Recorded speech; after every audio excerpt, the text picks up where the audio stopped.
sorted. I'm not sure whether I need that. Yeah, maybe. Okay. Move over so I can see the discussion. All right. Morena tātou katoa, ko tīmata tātou. Correct or nearly correct? Okay, ka pai. Tell me, for you to open the meeting, please. Thank you. Atamari kia tātou mō tēnei hui whakamutunga mo te tau rua mano rua te kau mā whā. Good morning on this council meeting for the closing, I understand, for 2024. End of the year council meeting. Nō reira tēnei te mihi atu kia koutou te manu kāhui, ngā me mō kai kauni hera, Jackie, te kauni hera o te rohe o Waikato, tēnā koutou. Koutou e huitahi nei ki te kimi, ki te tuhi, ngā ripota, ngā tuhi, ngā kōrero e tika, kānui te mihi o te ngāpau kia koutou. E te atua, e hāpai ngā kupu tuatahi ki te tāhu hu matapū. Kia pā mai tō ringa ki runga i te eti me te rahi. Arahina mātou, kia kore e kōtiti i roto i tēnei ao, me ngā kaupapa i Wainganui i a tātou. Ko koe tau mātou piringa, ko koe tau mātou tokatū moana, manāki hoki te koeni Māori, nā wai hono i te pō. Tēnei au e mihi i rungi tingoa, tō mātou kai whakaora, mo ake. Amen. Amen. Tēnā koutou.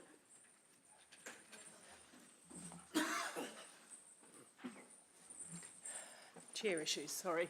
Thank you, Tami. Thank you, as always, for the wonderful way that you open our meetings. And welcome to everyone. This is a particularly special meeting to be at for a number of reasons. Firstly, it's the last one of the year and we all get to have a well-deserved break, although I am mindful of the amount of work ahead for staff on some of the topics that we are talking about today, so I'll just note that. And we're also making some of the biggest decisions that this council will have made in its whole term today. Notwithstanding that, we've had a lot of workshops, a lot of work done, a lot of talking over the last year and a half to get to the position that we are now. So today's the day for debate and decision. We should be able to keep it nice and short and sharp and then liberate you into the summer holiday wind down. So thank you, everyone. We'll go to the confirmation, we'll go to the agenda and just note apologies. There aren't any, but Moko's online.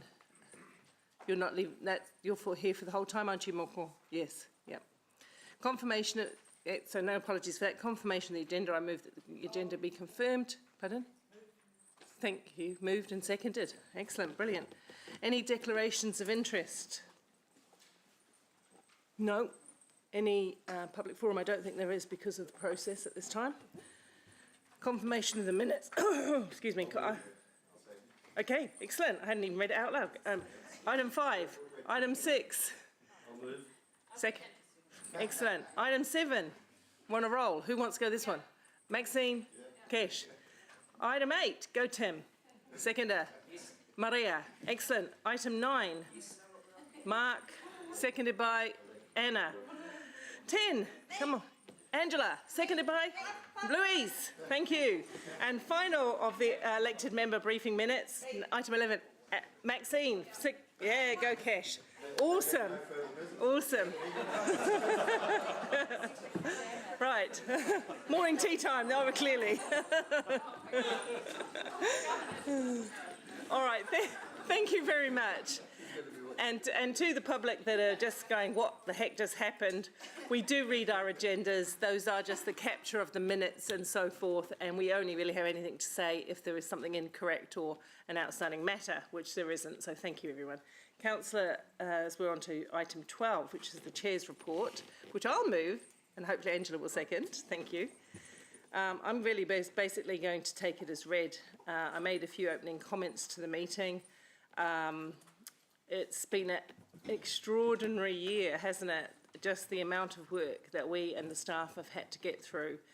I think out of the 23 years that I've been in politics so far, this has been the most relentless in terms of change and workload that we've had to face, especially those things that have been coming out of government. But here we are, we've done a really good job. The water services I'm not going to talk about, but as I've already said, it's the biggest decision that we are going to make in a considerable period of time. But I do want to just take a moment to say thank you very much for the staff, as I did in the workshop yesterday.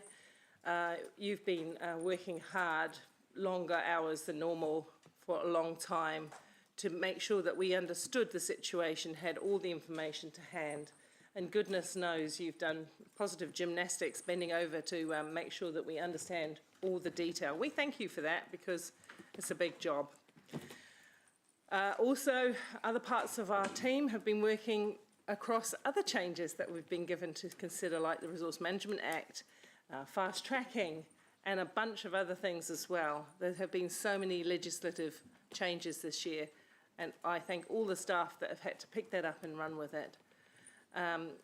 Thank you, James, for the work that you've done. James, I don't know where I'm looking at. James, thank you, James, for the work that you've done leading the LTP. And we know that when we finish making decisions today, you've got more work to do. So we do absolutely appreciate that.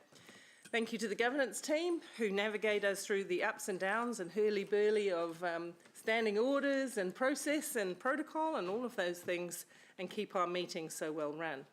Thank you very much to my deputy, Angela, for her efforts on the city this year, for doing a great job for standing in for me when you need to, and championing the creative sector as well. Not to mention your big portfolio of infrastructure, which is one of the biggest. I acknowledge those who, thank you to all my team. Thank you everyone here for the contributions that you make in your different portfolios, in your different areas of passion and interest.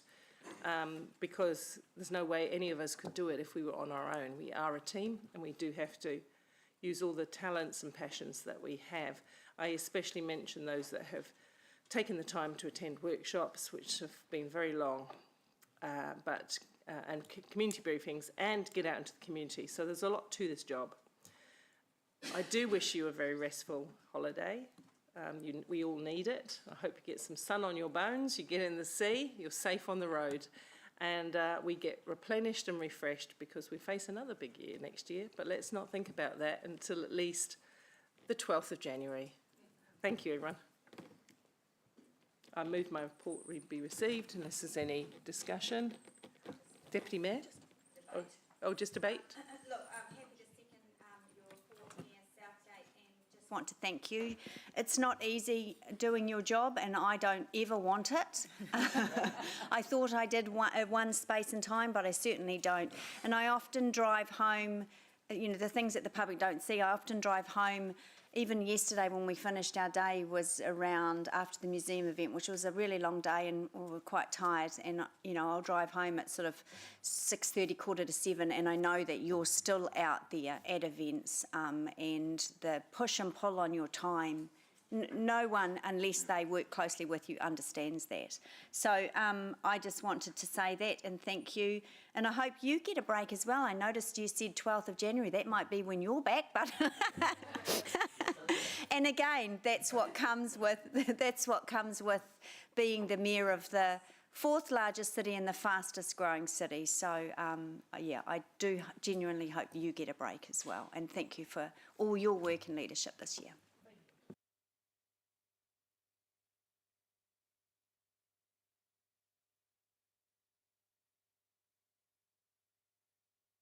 I don't think the next item will go quite as quickly, but we have worked, but you never know. We have worked through the detail.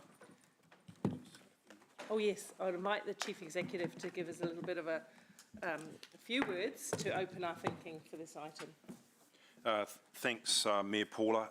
I just want to really start with a thank you to all the elected members for all the time you've put into coming to numerous workshops, which have been probably information overload in some ways over the last 6 months, but also the enthusiasm that you've showed towards this. And I'm not being facetious. I think you've seen the importance of this. Is probably one of the biggest decisions that council will make, and remembering that we're talking about going to consultation. And I also wanted to thank Mayor Jackie and also Gavin Iron, who are here today from Waikato District Council. Jackie, thank you very much for your political leadership at your end. And also, Gavin, I want to say thank you to you and your team.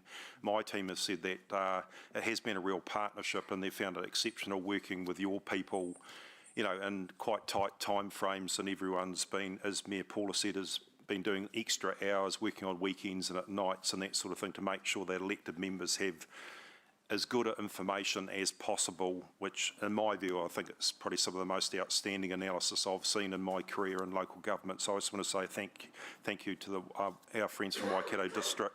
I think we have worked in true partnership, and I think that's really important to acknowledge that as we move forward to get the best result for our respective ratepayers. I also want to say a huge thank you to my team, Andrew. He's only 22 years old. Look what water's done to him.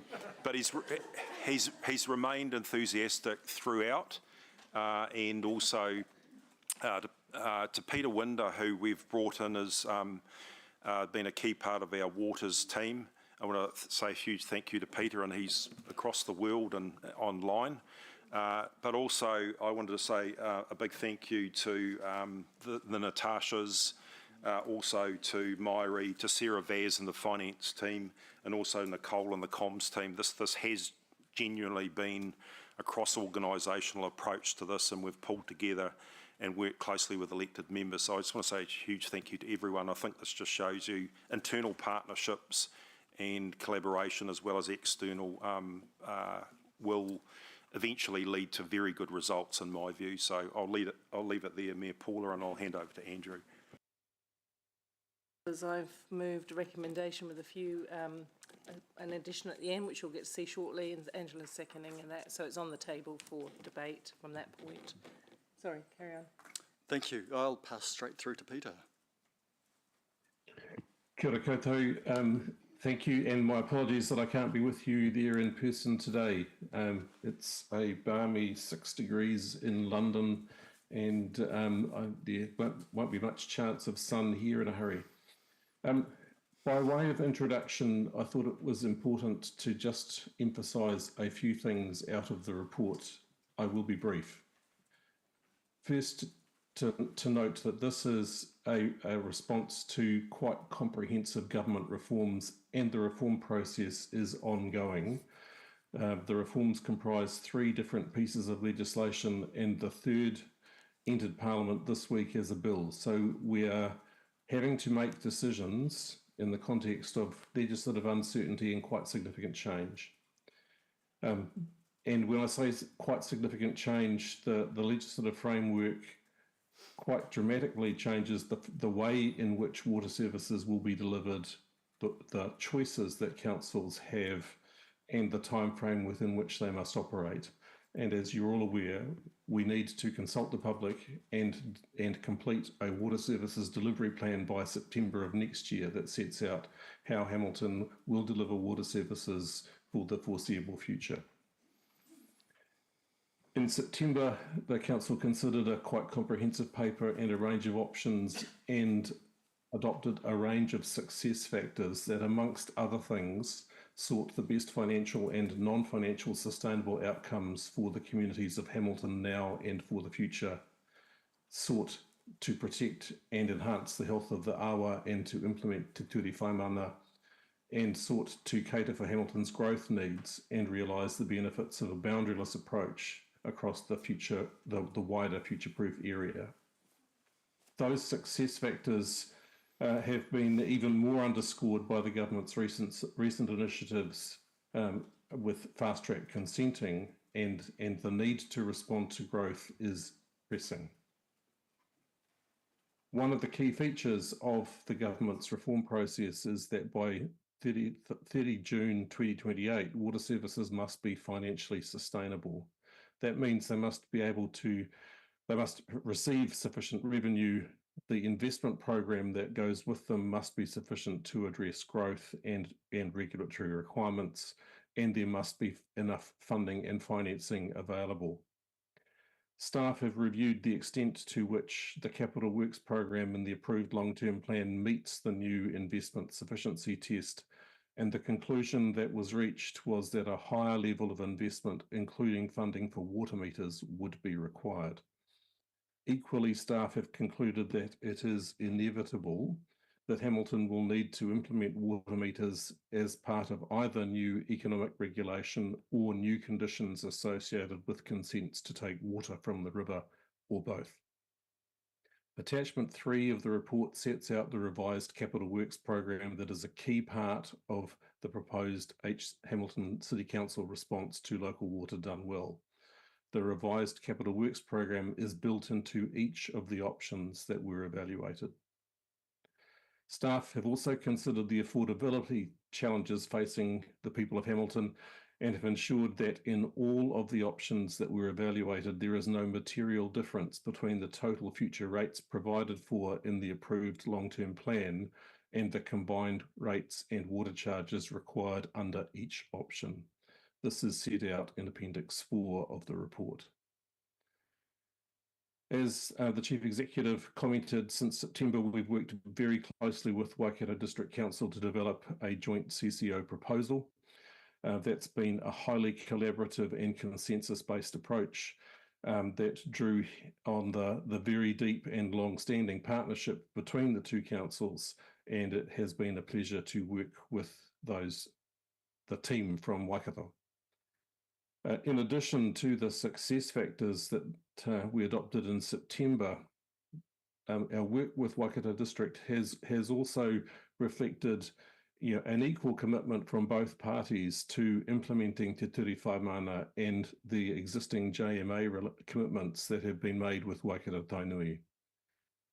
Equal commitments to future-proof implementing the future-proof urban development strategy, responding to fast-track consents, a real focus from both sides on managing transition costs and risks and ensuring that we can have the greatest certainty possible that we can realise the benefits that we are seeking.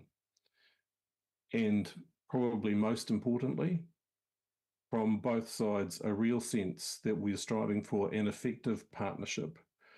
This cannot be and is not a Hamilton takeover. What's presented to you as a joint option, a joint CCO between Hamilton and CCO, is exactly that, a real partnership.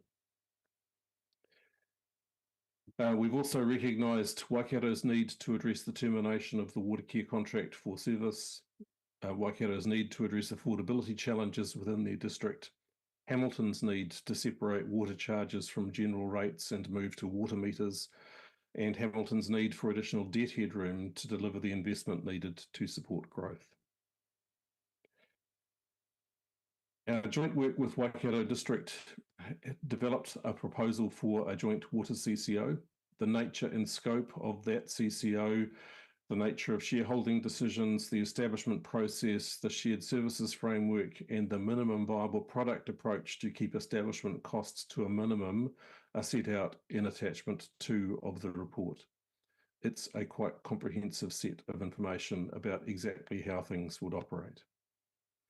A key feature of the approach is to ensure that shareholder decisions would be made by consensus, reflecting that there are only 2 shareholders and both need to be confident that the CCO's investment program will meet growth and development needs in both the city and the district. The proposal also includes a proposed relationship with and roles for Waikato Tainui designed to reflect the commitments that both councils have made through JMAs. I won't step through all of the features of the CCO. They are set out in the report. The agenda item also, and the associated business case, sets out the evaluation of several options, an enhanced status quo option for both councils, as well as a Hamilton City Council CCO and a joint CCO. Waikato District Council has separately considered the relative merits of a joint CCO and a Waikato Waters Done Well approach. The purpose of the business case was to compare options and to support choices between the options. there are some important limitations that I think that we should note at this point. It's not a full Treasury better business case approach. That was not possible in the timeframe that we had. And the financial assessment is for a 9-year period because that's what we had available to us in terms of the long-term plan. But given the long life nature of the assets, that is not a long enough period of time to assess fully the financial benefits. Many of the financial benefits that we expect would arise after that 9-year period. Equally, detailed work has not yet been undertaken to explore the pathways to price harmonisation or new tariff structures, and further work would be required to optimise the combined capital works program and to optimise debt over the life of the assets to achieve greatest benefits. Nevertheless, we are confident that the business case provides a sound and robust basis for comparing the options that we have considered and to support the decisions that are recommended. The report sets out the advantages and disadvantages of each of the options and recommends that the preferred option would be a joint CCO between Hamilton City Council and Waikato District Council. As is set out in more detail in the report, it is the preferred option because it enables both partners to build critical infrastructure faster. It enables us to finance the needed investment to make sure that developers and residents in both the city and the district pay their fair share going forward. It is better for the awa. It delivers benefits of scale over time. It will create a more focused, customer-centric approach to delivering water services. It will create a more resilient organisation, better able to respond to emergencies and challenges. It allows us to balance costs and better respond to climate change, and it offers stronger career paths for staff and the ability to attract and retain scarce staff in a very competitive market. Waikato District Council staff are making the same recommendation that Hamilton and Waikato form a joint CCO, and they meet tomorrow to discuss that. I also note that under the joint option, the door is wide open for partnering with others or indeed merging with others at some point in the future. In September, the Council resolved that its preferred option would be a Waikato-wide CCO. We see this approach as a stepping stone that allows us to deliver now on the government's requirements with a high degree of certainty, with a partner with whom we have a deep-seated and long-standing relationship, with whom we share commitments to iwi and the health of the awa, and with whom we share common growth challenges. This approach enables us to do that in a way that sets both councils and indeed the region up for the future. The decisions that you're being asked to make today are not final. Council must consult on the options for water services delivery, and consultation will take place next year.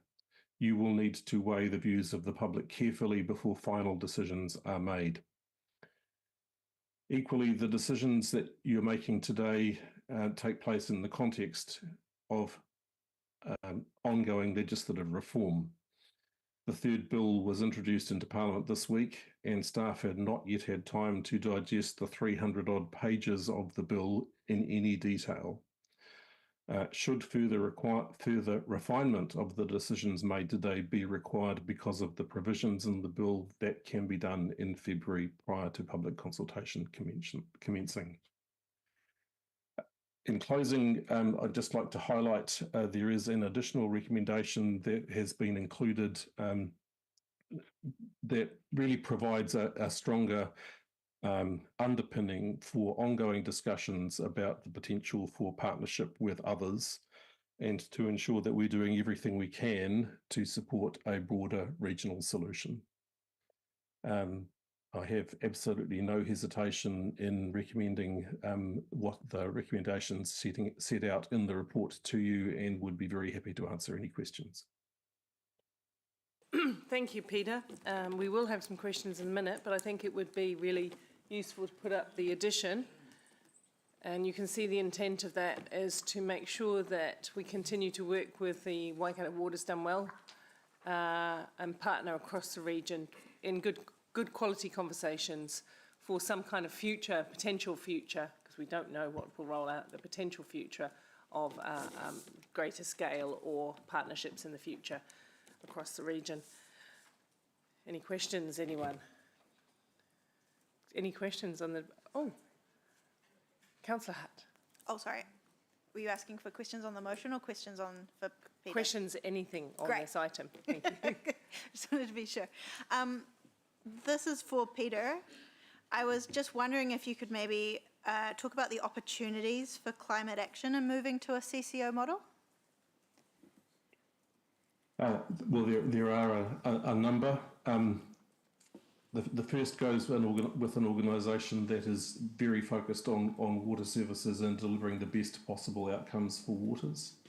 I talked about the need to move to water meters. That is a fundamental step in the direction of making the most efficient use possible of a scarce resource. And therefore that is an important feature in climate change response. Stormwater remains a responsibility of the council, and the council's existing capital works program goes a long way to addressing the significant pressure that our stormwater system will be under through climate change. And beyond that, I will pass to Andrew Parsons, who can talk in more detail about the scope of the capital works program and the way that it addresses climate change. Thank you, Peter. So I can give you an assurance that the revised capital program meets all of the current obligations in relation to climate. In some cases, goes slightly further in relation to critical assets. And that statement also relates to stormwater. So, for example, the Swale and Rotokauri, that achieves the higher climate standard. So it's only through the increased debt headroom that we can fit the capital program and then hit all of those obligations as they stand at today. So that is the program that's part of this business case. And so that allows us to both do the capital works program itself, Yes. but also in regards to if we were to have a natural disaster and need to rebuild, we would also have debt headroom there to rebuild? Yes, so this preferred option indicates there is debt headroom for resilience or shock events available to the two councils in the partnership, and furthermore, a joined up arrangement, because we're going to have very similar high technology plants.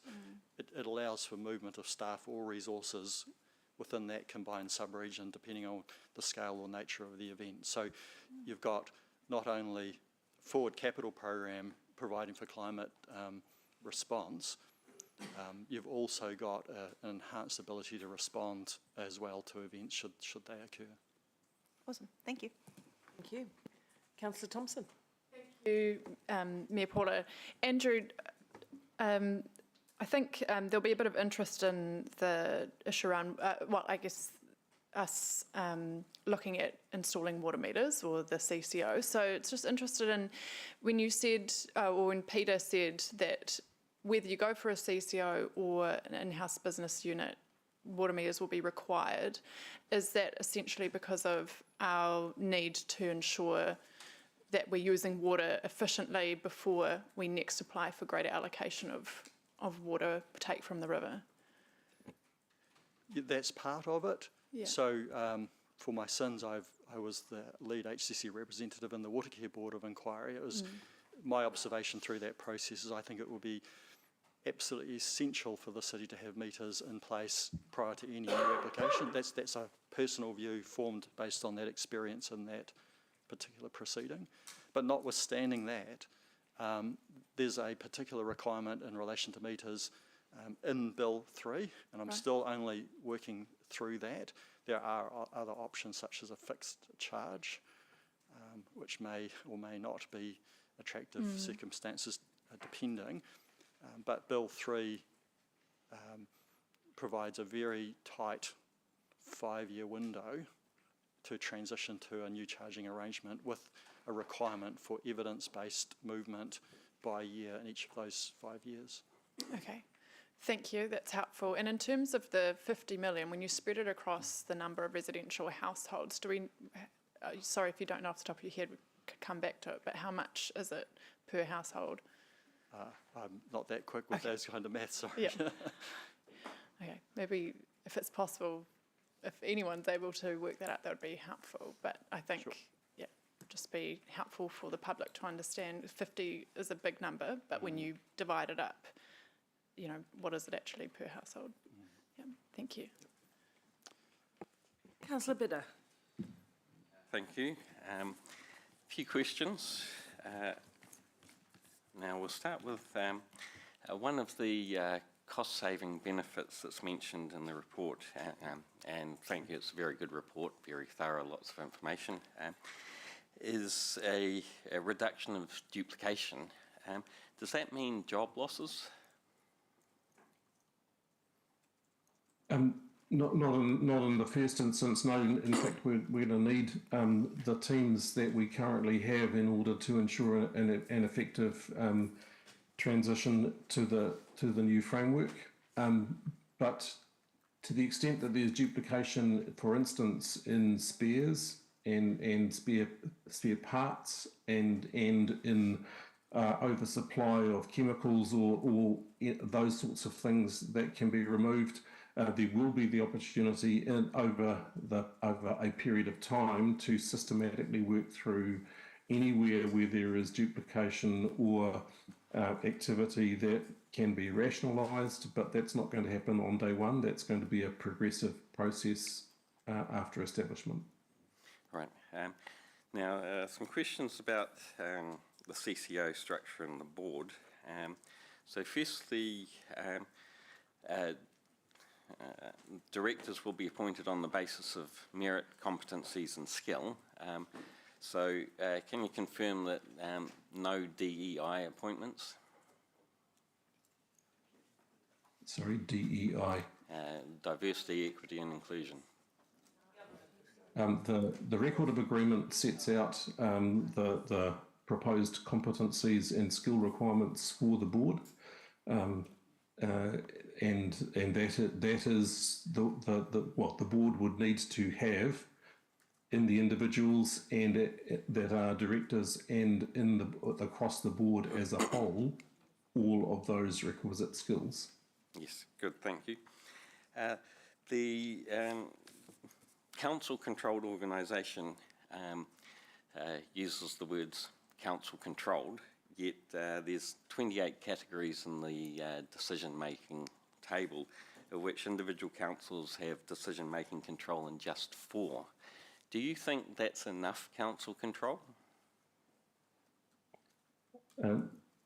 Yes, I do. And no, council-controlled organisations exist across a spectrum from being very, very close to a council to being quite some distance from council and decision-making. The government intends that water services CCOs will be at the more distant end of the spectrum, and that the points of control relate to setting expectations, providing the financial levels of financial support that would be necessary to borrow through the local government funding agency, the appointment of the board, and a small number of other matters. The legislation really does provide that the appointment of the board and the setting of expectations are the key ways of ensuring that a water services entity delivers the expectations of its shareholders and communities. Right. And the CCO board can enter into debt agreements that they can borrow direct from the LGFA.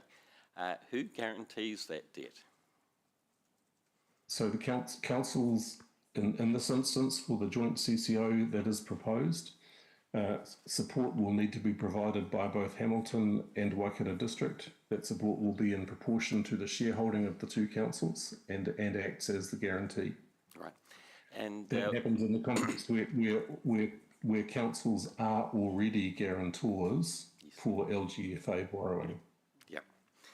And can you put a rough figure on the amount of borrowing that the CCO would be expecting to take on over that 9-year period? I might pass that one to Gary or Sarah in the room, but the business case sets out the level of debt from memory. Right. Yeah. I see a figure of $3.7 billion in debt. Is that across both councils and the CCO, or is that relative just to the CCO? As I said, if I can pass that one to Sarah or Gary in the room, are they able to address that question? Councillor, on page 7 of the attachment 1 is a table that indicates the closing debt at the end of the 10-year period for each of the options. The closing debt for the Hamilton City Council CCO is 1.36 billion. The joint venture CCO, combining both entities, is 1.88 million. Right. Thank you. Billion, sorry. Yeah. And finally, I don't have exact figures, but roughly half of Waikato ratepayers are rural with their own stormwater tanks and septic tank systems. How is that factored into the financial modelling?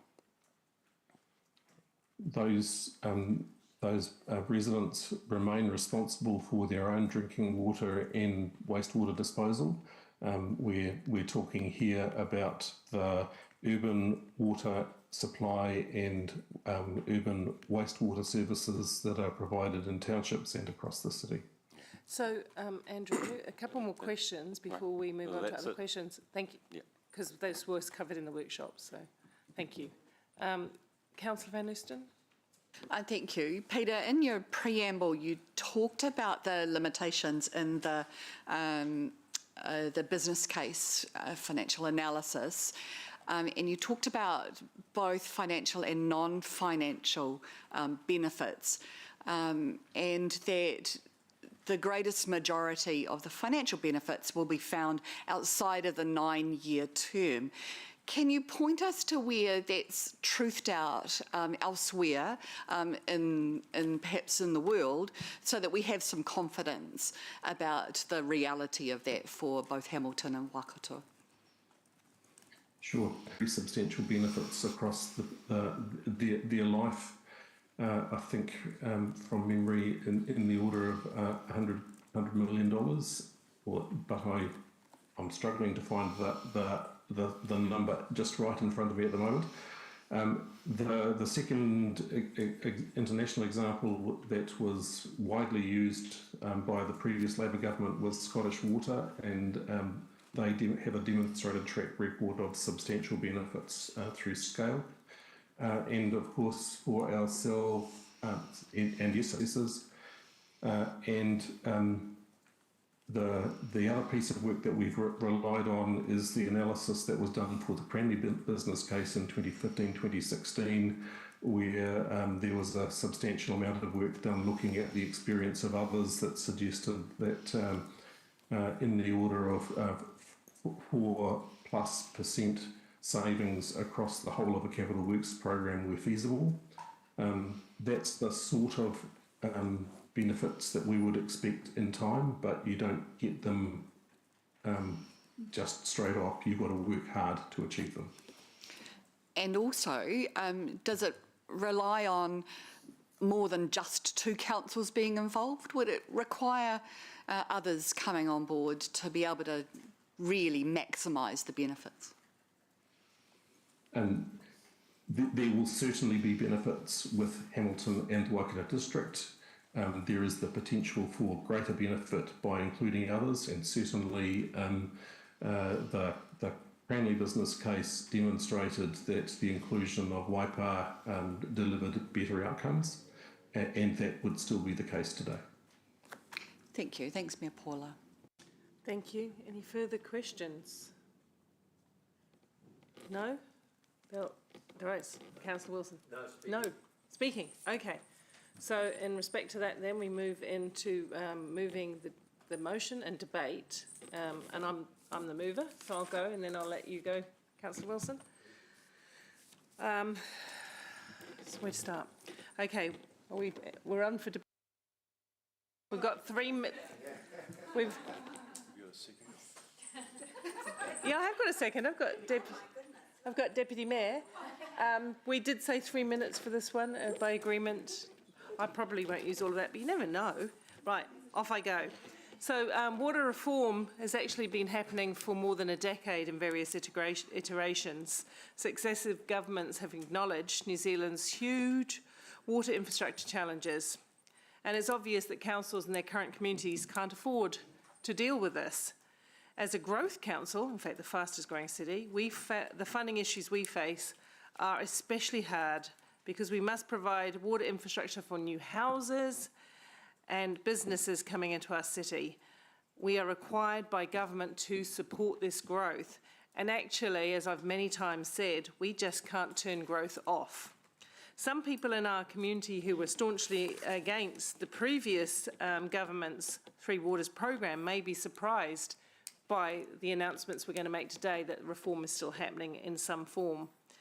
But the government is still requiring all councils to consider new models of delivering water services, models that create scale, efficiency over time, and are more affordable to the user. All councils must deliver the water services plan by September next year, a plan that must prove that we can pay for what we need, meet environmental and public health standards, and economic regulatory requirements. The government wants us to work with our neighbours, and we have been, to realise the benefits of scale so that our region, not just our city, but the wider region benefits from working smarter. And I had the same discussion with the Minister a week ago. I acknowledge that other councils must also be working through on their own time frames, but as a growth council alongside our neighbour Waikato District, we need some things resolved faster. By working towards a long-term regional solution, however, is still part of the plan, and I'm passionate that we continue to support those conversations. Saying that, the decision we are making today, councillors, is based on what's in front of us, the good information that we have been provided, and it is in the best interest of Hamiltonians.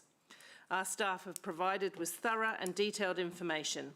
We have 2 options, and the staff recommendation is very clear and grounded on truth. The fundamental facts are that we cannot deliver the infrastructure that we need and the growing sub-region needs on our own. Only by working together can we build the pipes we need to enable more housing and more business. Only by working together can we pool our resources to deliver huge infrastructure projects faster and cheaper. Only by forming a CCO can we borrow more for water over a longer period of time. This is fairer on today's ratepayers because it means future ratepayers will bear some of the burden, not just today. Only by working together will we benefit from more purchasing power, as you've heard, from those savings eventually passed back to the user. Nearly finished. Finally, working together, we get better outcomes for the Te Awa o Waikato, the Waikato River, which is something we all want.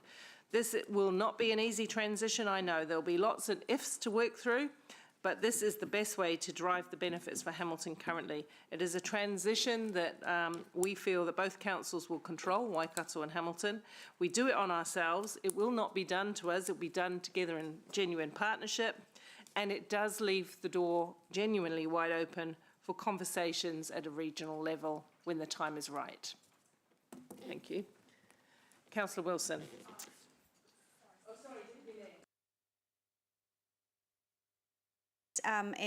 Obviously support everything that you say, and I suspect everything that everyone is going to be saying in the chamber today. So I wouldn't like to be last on the list because you'll be picking through what's left to talk about. So as Mayor Paula has said, you know, this is a significant decision regarding the future of water. The most critical life-sustaining service that this city and this council deliver to our residents. So I'm going to just make a few comments around the public consultation and leave everything else for the other speakers to come. And we must get that consultation right. The quality of our information must be simple, must be accurate, must be plain English, and must be engaging, so that when we come back early next year and sit in this chamber to listen to public submissions, to read public submissions, we are hearing from informed public members.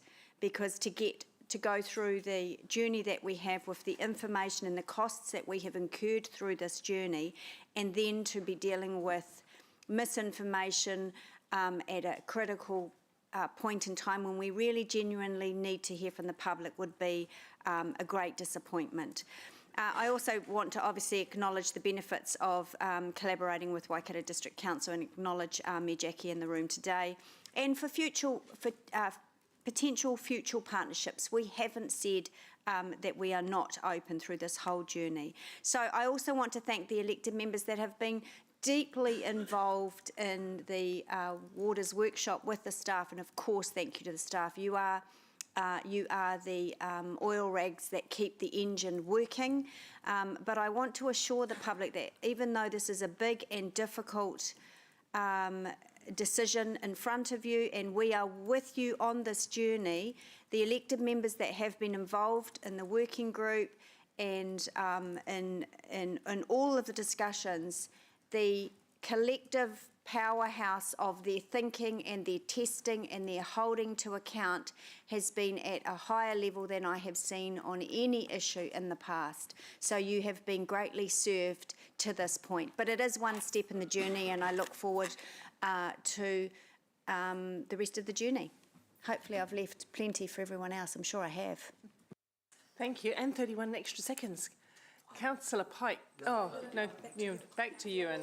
I got thrown off You got because checked.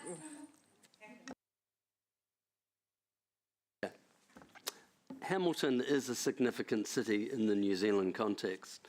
But when it comes to addressing challenges of water infrastructure, we cannot and should not go it alone.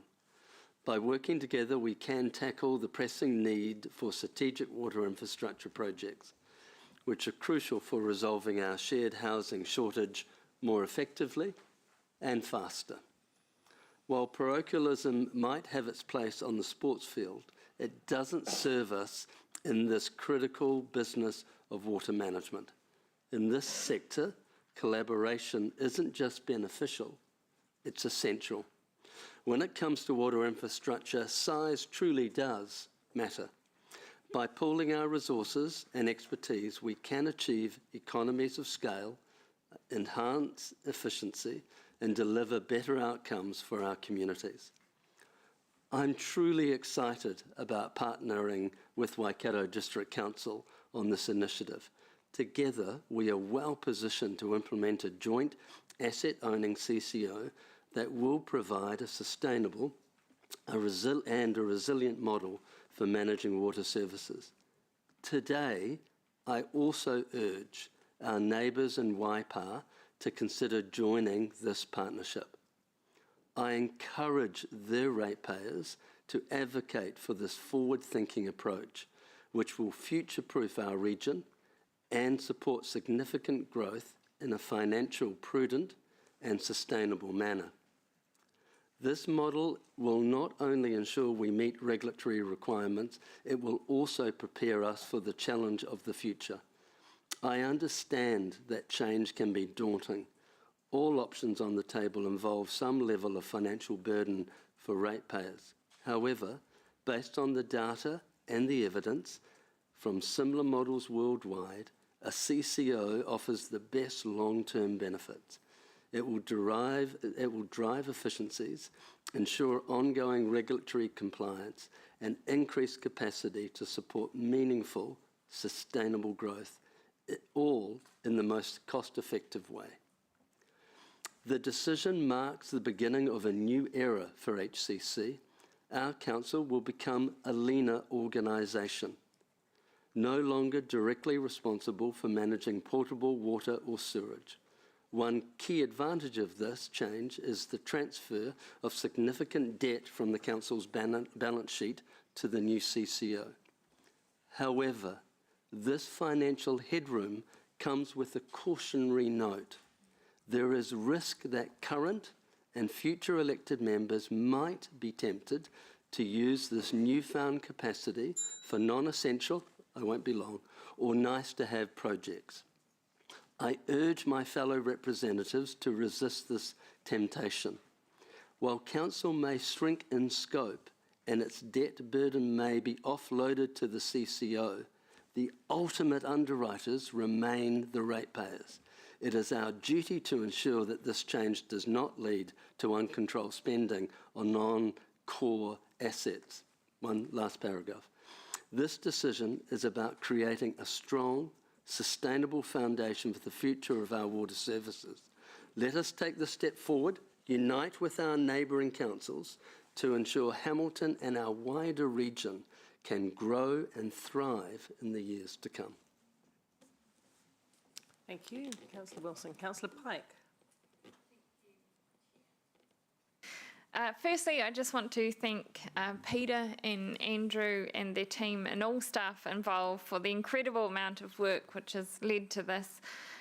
The many workshops and reports which have been worked through with EMs and brought us along through numerous amounts of changes from central government has been a huge workload, and so I really do thank everyone for their outstanding work on this project to find the best outcomes for Hamilton ratepayers. Today is a big moment in a series of bigger moments as we decide the future of water services for Kirikiriroa. While this has been directed by central government, it falls on us to make these decisions that safeguard Hamilton's future. Across the country, it has been clear that there's decades of underinvestment in waters, and growing regulatory requirements have left councils nationwide grappling with how to ensure safe, sustainable and affordable water services.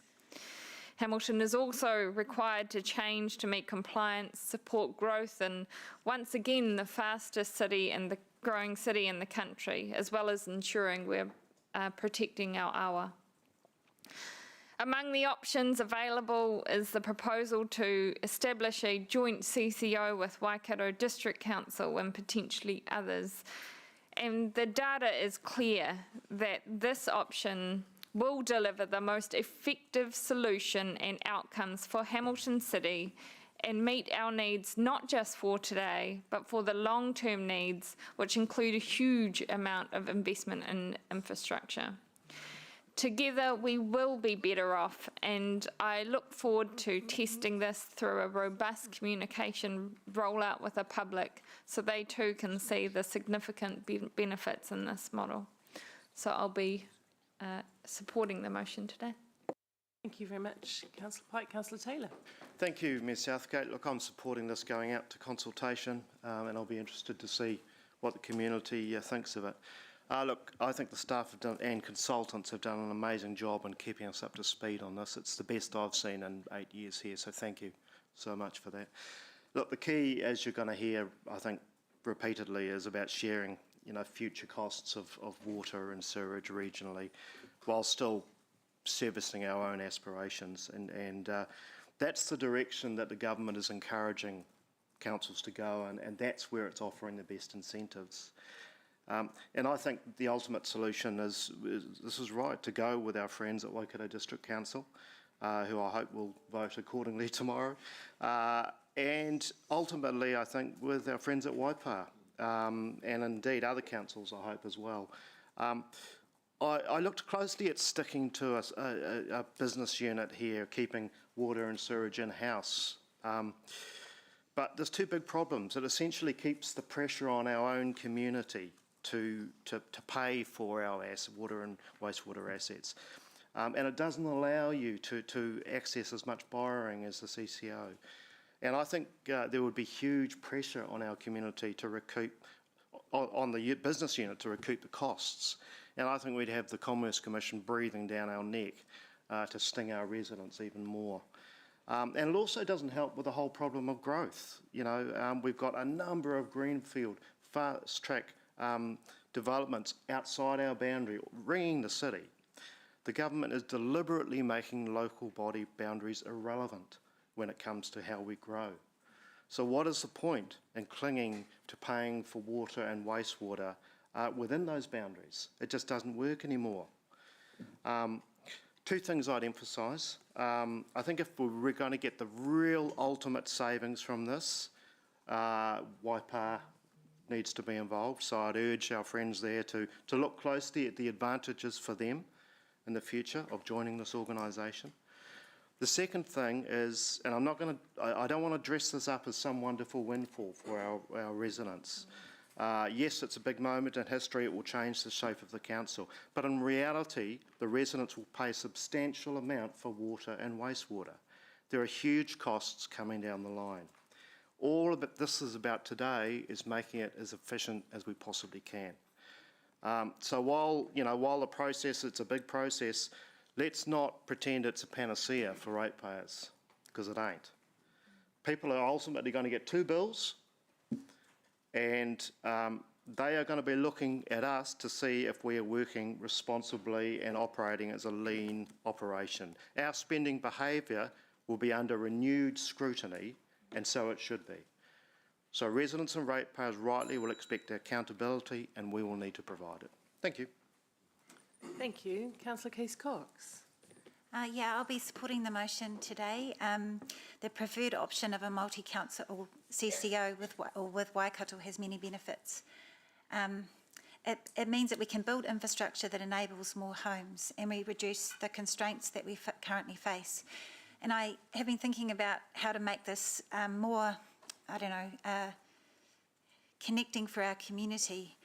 So if, like me, you're a mother or an auntie, it means that our children, our nieces and nephews might actually be able to find a home here in Kirikiriroa and in the Waikato district. We're not only enabling intergenerational investment, we're also enabling intergenerational relationships, which I know we can all agree is beyond precious. As a daughter, better infrastructure and more housing means that my parents might actually find a home that they need as they age. For us, for all of us, it means the hope of actual affordable homes, because to suggest that we have that now is a joke. The joint CCO provides a pathway towards more affordable water and more affordable homes. For our most precious life force, the awa, the joint CCO means hope. Joined up and collective care is made more possible. A discharge or water take at any point is understood in the context of a greater whole. By joining with Waikato, we are on a journey to thinking and behaving more collectively. And there are some neat things about working with Waikato. They already have water meters. Through the rollout of water meters, they have been able to see the significant water savings achieved through that. Our water meters help us save our most precious resource. We are headed into a period of increased climate disaster with intense rainfall as part of our future. And so we need resilient pipes and we need more wetlands. And we also need the ability to respond to disaster, which I understand that the debt headroom enabled through the joint CCO will enable us to. Again, as a mother, auntie, daughter and friend, this means the world to me to be able to respond to the disasters we might face.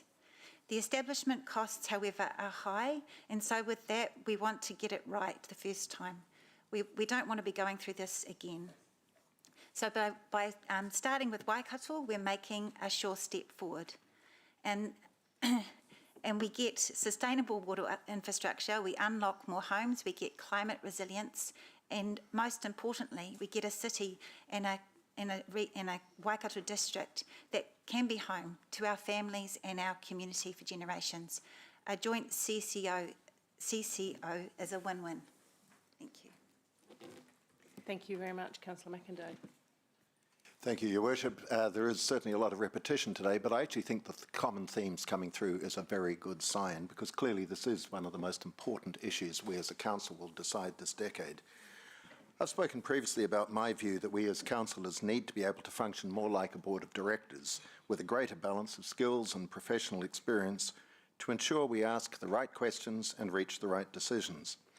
I'm certainly conscious of my own lack of expertise in this area of waters management and our future options, and confess that I have found this the most challenging topic to get my head around during the nearly 10 months I've now served as a councillor. So I really hope that those who are following this debate today, and I know that there will be quite a few who are doing so online, will take the time to study carefully the information that has been made public and to submit not only their views but also their questions as we build up to the final decision we'll need to make next year. There will understandably be many questions, and we already know that many ratepayers are nervous that the new Waters arrangements could result in their having to pay even larger sums in the years ahead. That is one of the reasons why I have been such a strong advocate for volumetric charging, better known, of course, as water meters, because our current arrangements are fundamentally unfair to modest water users, such as elderly people living alone, or couples on small properties, and those with high capital value properties but low water consumption. All of those people are heavily subsidising others and have been for many years, and for those who are particularly struggling with their current rates burden, such unfairness cannot be allowed to continue. I've been intrigued by how many people who have objected recently to the suggestion that their water charges during the transitional phase that lies ahead of us will be based on capital values. There is nothing new in this. One only needs to look at the breakdown of how rates are distributed to fund activities in the city that appears on our quarterly rates invoices to see that water management usually accounts for about 30% of what we pay, which is the single most expensive aspect of our rates by a considerable margin. And that's just residential rates. It's even greater for commercial ratepayers. Let me conclude with some positives. I have been very grateful for the skill and painstaking work of Peter Winder, Andrew Parsons and their teams, as mentioned earlier by the Chief Executive, to bring us to the point we have reached today. Listeners should understand that it has been a huge job, and yes, there is more to be done. Our Chief Executive put out a very good media release earlier this week summarising the major issues and challenges, and I urge our ratepayers to study that carefully, and the other communications from Council that are online as they set out where we're at and what we need to do. And I, like others, am very encouraged by the recent signals from Waikato District Council informing a CCO with Hamilton, as I too firmly believe that this is in the best interests of the ratepayers of both our territorial authorities. The icing on the cake, as others have mentioned, would be to hear that Waipa also elects to join us, as I believe that would be very positive for our region and for achieving water's management efficiency and economies of scale. Notwithstanding the tricky matters with which we still need to grapple, I'm optimistic that these are all positive signs of a good outcome being achieved, and I will be throwing my support behind the motion on the table today. Merry Christmas, everyone. Thank you. Councillor Van Ooster. There's a bit of a, interesting match between Happy Christmas and your debate, but... So, thank you. Councillor Van Oosten. Thank you. Mayor Paula, as you've said, for over a decade, we've known that establishing amalgamated water services is essential to meet our growth demands, comply with the higher water standards, secure financial sustainability, and now crucially, to meet government's legislative timeframes. Yet here we are still discussing it. The time to act is now, and this step ensures we can invest in the future, share the costs fairly across generations, and avoid the inequities created by past delays. And it gives our staff workforce certainty to plan their career futures. This is about taking responsibility today to deliver better outcomes for our communities tomorrow. The model we are deciding on in the staff recommendation ensures Hamiltonians are not worse off. The business case bears that out with financial sufficiency, and I'm encouraged by the long-term savings backed by successful examples like Watercare and Scottish Water. Let's remember this is the first step, not the final one. A joint CCO is a flexible, collaborative approach, and other councils or CCOs can join us later, and we can consider amalgamation with Waikato Waters done well if the conditions are right. Importantly, a CCO governed by a specialist board will deliver expertise, stability and regional collaboration, achieving better outcomes through the economies of scale and removing the risks of political uncertainty. This means we can invest wisely, uphold Te Tere Whaimana and support the growth of a greater financial capacity. But it means fundamental change to councils and others, and that change is hard. Letting go of power and navigating uncertainty can require courage and trust in the process. I feel well supported in that by the expertise of the list of people that Lance mentioned at the beginning of our meeting, and the one person he didn't mention, himself. Thanks, Lance, for your steadfast determination to set us on a path to do the right thing. The next step will be consultation, and that's an opportunity for residents to engage and to understand the change that's coming, including the introduction of water meters. Our responsibility will be to strip away complexity, present the proposal clearly, and make it accessible to everyone. This proposal is about meeting our obligations while securing the best outcomes for our communities. We will be the masters of our own destiny, collaborating alongside Waikato District Council if they also choose this path. And it leaves the door open for Waipa and others to make it even better. So I'm fully in support. Kia ora. Councillor Huata.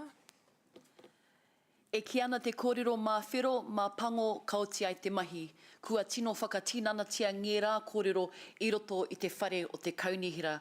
Koutou ngā waiwai, ngā ringaringa o te kaupapa, katoa o koutou e mihi nui ana. O tiraki tō tātou kahika ki a koe, mea Paula, kōrua ko tō tātou tumu whakarai ki a koe, Lance. O tiraki tō tātou mātanga wai, a Peter, kei rānana I tēnei wā, e mihi ana. If we all put our resources together, we can get the job done.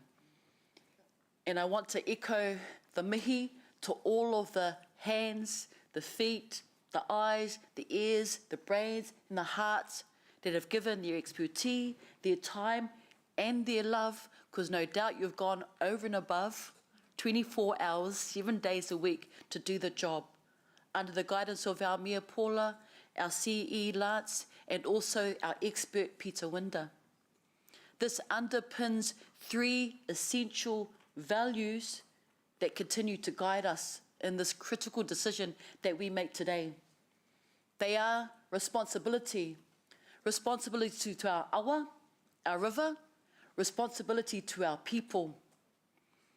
It also speaks to relationships, relationship with our awa and relationships within our different councils and other important rōpū or groups that we need to work alongside with. It's also about real talk about our awa and real talk with our people. She is not a commodity. She is here for us to look after so that we can remain here on this planet. I think about our king, our late king I Tūheitia Pōtatau Te Wherowhero Te Tuawhitu, and his call to action and unity and kōtahitanga. And I'm going to rock in with our Cs to ensure that this kaupapa goes forward and our waka is paddling straight all together in time so no one falls over or we don't flip. It's about collaboration. It's about strong, robust, meaningful communication and continued consultation with our community, because we need to hear from them how they would like us to move forward. But let us not forget the mahi that has been done and the amount of resource that has been exerted, people-wise and money-wise. So, I want to also acknowledge the genuine mahi with Waikato Tainui, and I look forward to that continuing relationship. A joint CCO is the way to go, and if you didn't know, now you know. Thank you. Councillor Donovan. Thank you, Mayor Paula. I seem to always follow in the shadow of Councillor Maria, and she's very inspirational. But anyway, look, I wasn't going to dip my toe in the water here, but I've heard that the water is fine. So I'll attempt a manu without causing too much of a ripple effect. Thank you, staff and fellow members, for all the work you've done so far on this. I really appreciate it. I'll be supporting the motion. In my opinion, for Hamilton City to enable orderly development for the future city of 500,000 people, we must move our thinking beyond the current developer belt. To reiterate what others have said, collaboration is key.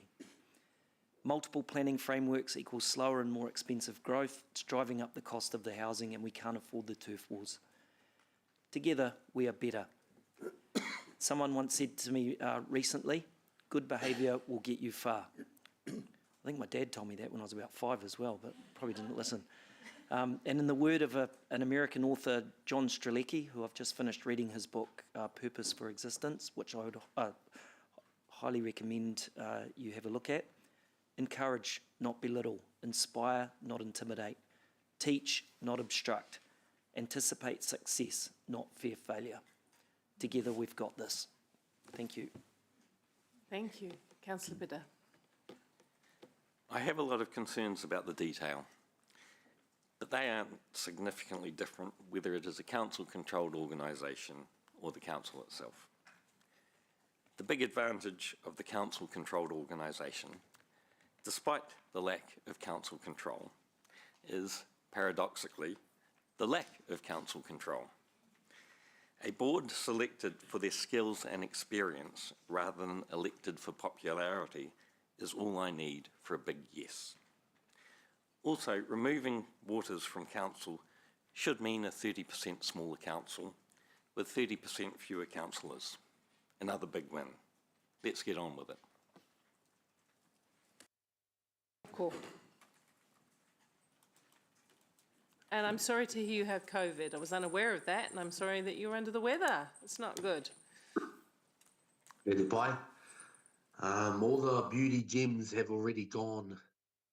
So I'll lean into this tungikura from the second Māori king. Ki te kotahi kākaho ka whati, ki te kāpuia e kore e whati. It's already been said today, a strand on its own is easily broken. Bound together, it is unbreakable. We welcome the relationship with the Waikato District Council, Mayor Jackie in the room, tēnā koe, and we look forward to those discussions and to, at some point, welcome Waipa District Council into this piece of mahi before us. Today we apply some prudent governance, whānau, kia ora. This is the first step, as we have all acknowledged, and I look forward to the second step when we go out to our community. Today's decision is a mokopuna decision. Today's decision is going to reverberate in the times of our grandchildren. And so therefore, I believe the decision that we are making today is a no-brainer. So I have nothing further to say, but I'll be supporting the recommendation that's on the table today. Kia ora. Thank you. Councillor Thompson. Thank you, Mayor Paula. This is the biggest decision of the term, of the last couple of terms at least. I want to thank all of the staff who have put a huge amount of work to inform us around the options we have today. And also thank Mayor Jackie and CE Gavin for being here today as well. For me, it boils down to a few key reasons to support a CCO. Firstly, it makes sorting out growth a whole lot easier when we don't have to work with these artificial boundaries. Most of us live our lives completely ignoring these boundaries, but suddenly when it comes to, for example, the development of industrial land, really needed employment land or housing, they get in the way. It's so hard to sort out where is the water allocation coming from, who's going to put up the consent to discharge water into the river, and how are we going to pay for the headworks and the strategic infrastructure needed. It all gets really complicated. This is a way of smoothing the path towards economic growth as well as housing. For example, Ngaruawahia has the opportunity to connect into the Puketi wastewater treatment plant. It's the best outcome in terms of cost efficiency and also for the awa. At the same time, we get to share the cost of the Puketi wastewater treatment plant upgrade. But that really only becomes possible when we join together in a CCO. Otherwise, there's so much to work through that I fear it would never be able to happen. Similarly, I hope that Waipa joins us, because when you look at the situation in the south, we have huge amount of growth coming down the pipeline with Fast Track and with Peacock and with the industrial development around the airport. Right now, the airport is going to be, well, the industrial development around the airport will be relying on trucking sewage out. That is not a long-term solution. Indeed, I don't think it's a very ideal interim solution either. And they're going to need to rely on the Southern Wastewater Plant being built, the second stage of it. We need to get on with these really important pieces of infrastructure. Second reason for me is that this is a step towards much wider collaboration. Might just be 2 councils now, but the door is wide open to a regional model. We just needed to move fast and with more certainty. But absolutely, the door is open, and I wouldn't want the message to be anything else. It means greater efficiencies. Again, it means managing our water takes and our discharges over the whole of the river, rather than taking a piecemeal approach. And finally, I think we just need to be a good neighbour as well. Waikato District Council will be left in huge uncertainty, with huge uncertainty if we don't partner today. And I think that we live all so close and work together on so many things that it just makes absolute sense. And our community wants to see us working together. Thank you. Councillor Hart. Thank you, Sarah. Kia ora. We set 10 success factors to balance the financial sustainability and investment, affordability and intergenerational contributions, environment and public health commitments, growth and industry demand, and regional responsibility. That is a mammoth task to try and balance all of those criteria. But with these options today, we're not reinventing the wheel. We've looked overseas, we've looked across Aotearoa, and we've looked at what delivered well for communities and the environment, and actually what we didn't want to recreate either. We've had independent advice, we've done research and modelling. This is a thoughtful, considered, responsible analysis of what our options are and reflects that success criteria we set back in September. I asked earlier about the opportunities for climate action, and this change to waters may be one of the most significant and proactive measures we take to ensure our city can withstand a climate disaster. And I don't think we've put enough emphasis on that, and I don't think that we have highlighted what an immense moment this is for climate action as a city. If a cyclone struck tomorrow, we do not currently have the debt headroom to rebuild, and we have limitations on the investment we've been able to put into our stormwater system. This is what keeps me up at night as someone who came to council because they were concerned about climate action. Creating an entity focused on waters and between them and the residual council where we can invest in what we need to and respond and rebuild in a worst case scenario, that is not a nice to have, and that is what debt headroom is about. If we don't act on waters, if we don't choose a waters pathway which is robust and thought through, which delivers for water quality and housing, and that reflects the investment needed, our water services plan could be rejected by the government. This could mean intervention by the regulator, by the Commerce Commission, and by the government itself. As a Tier 1 council, we're expecting scrutiny in this area. So today's decision reflects a deep responsibility that we hold as governors. a real maturity about the consequences of not acting and about protecting our community and our awa. But this isn't about us, or just about us. It's also about what's best for our region and keeping the well-being of our neighbours in mind. I look forward to working with Waikato District and as many of our neighbours who'd like to join us. So when the public put in their submissions, I hope they will walk in our shoes. I hope they will think about balancing those 10 success criteria, the resilience and assurance that you want when a climate disaster is at your doorstep, and how we collaborate and show care for our neighbours. These are big decisions, and while change can be scary, I believe the opportunities are immense. I hope we can continue to navigate these changes with responsibility, with consideration, and with the unity you've seen around the council table today. Kia ora. Thank you. Councillor Nigel Rofe. Thank you. Lucky last. Yes. Second to last, yes. That's good. I've really enjoyed listening to everyone this morning, so thank you. Again, thank you to the staff for bringing us along on this journey.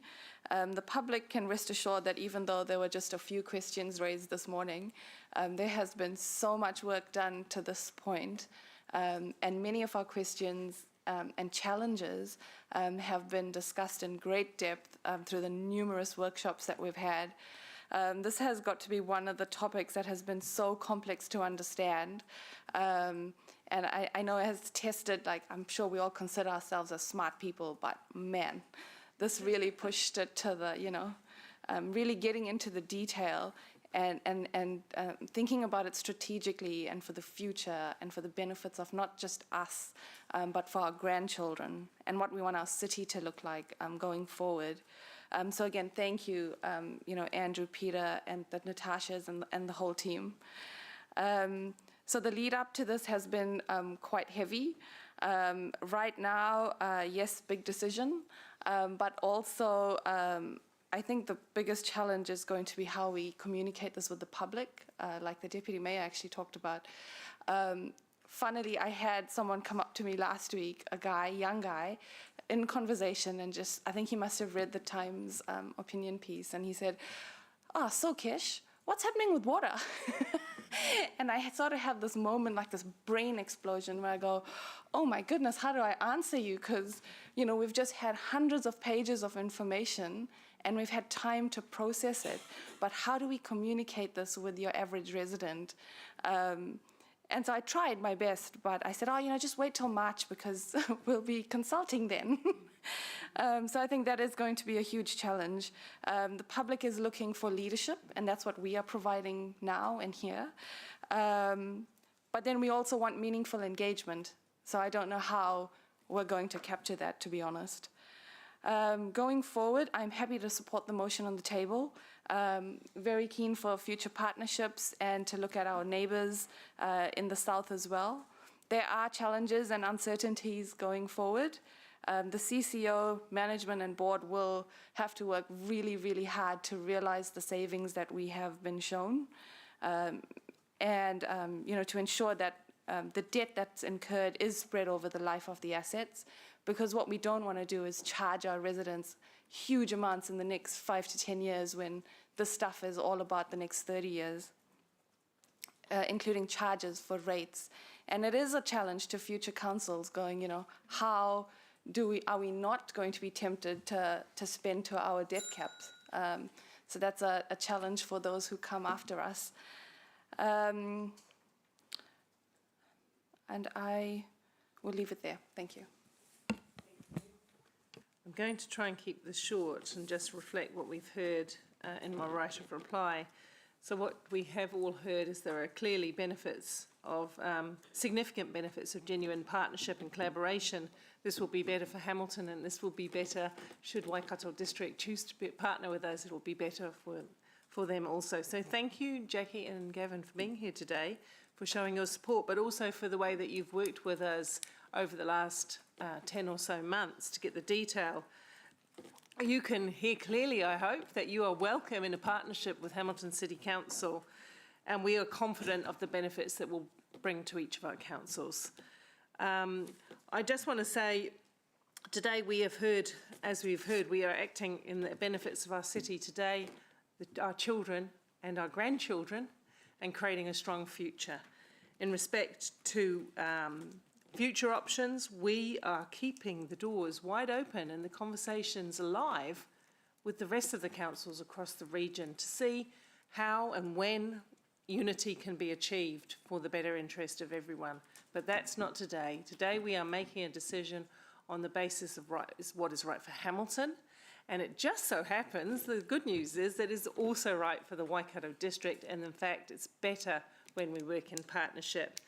So thank you to my colleagues for all the work that you've done alongside me on this journey. Thank you again, staff. You've heard how much appreciated you have been in this. And we'll go to the vote. On the board, please. On the board, Miss Ford. Pardon me?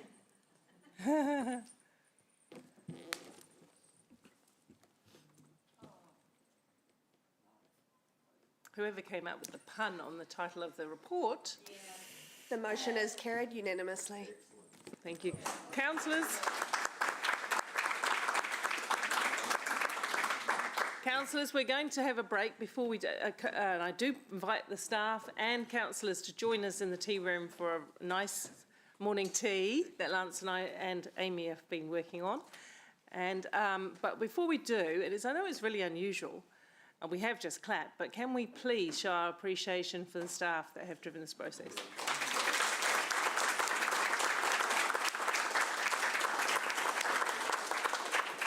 Thank you, everyone. Come and join us. And Jackie, Gavin, please come and join us.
start. Thank you. We're on the item 14, which is the long-term amendment and annual plan decision. Is anybody speaking to this? Or, oh, there you go, James. James and Noel. Good morning, you two. Good morning.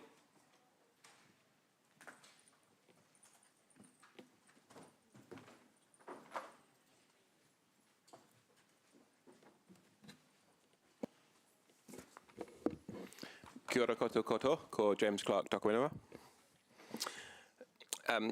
So as many of you mentioned in your debate for the last item, the decisions that you're making through the local water done well process are some of the most important decisions the council will make in this or any other triennium. But I know that what you're really here for is the annual plan discussion.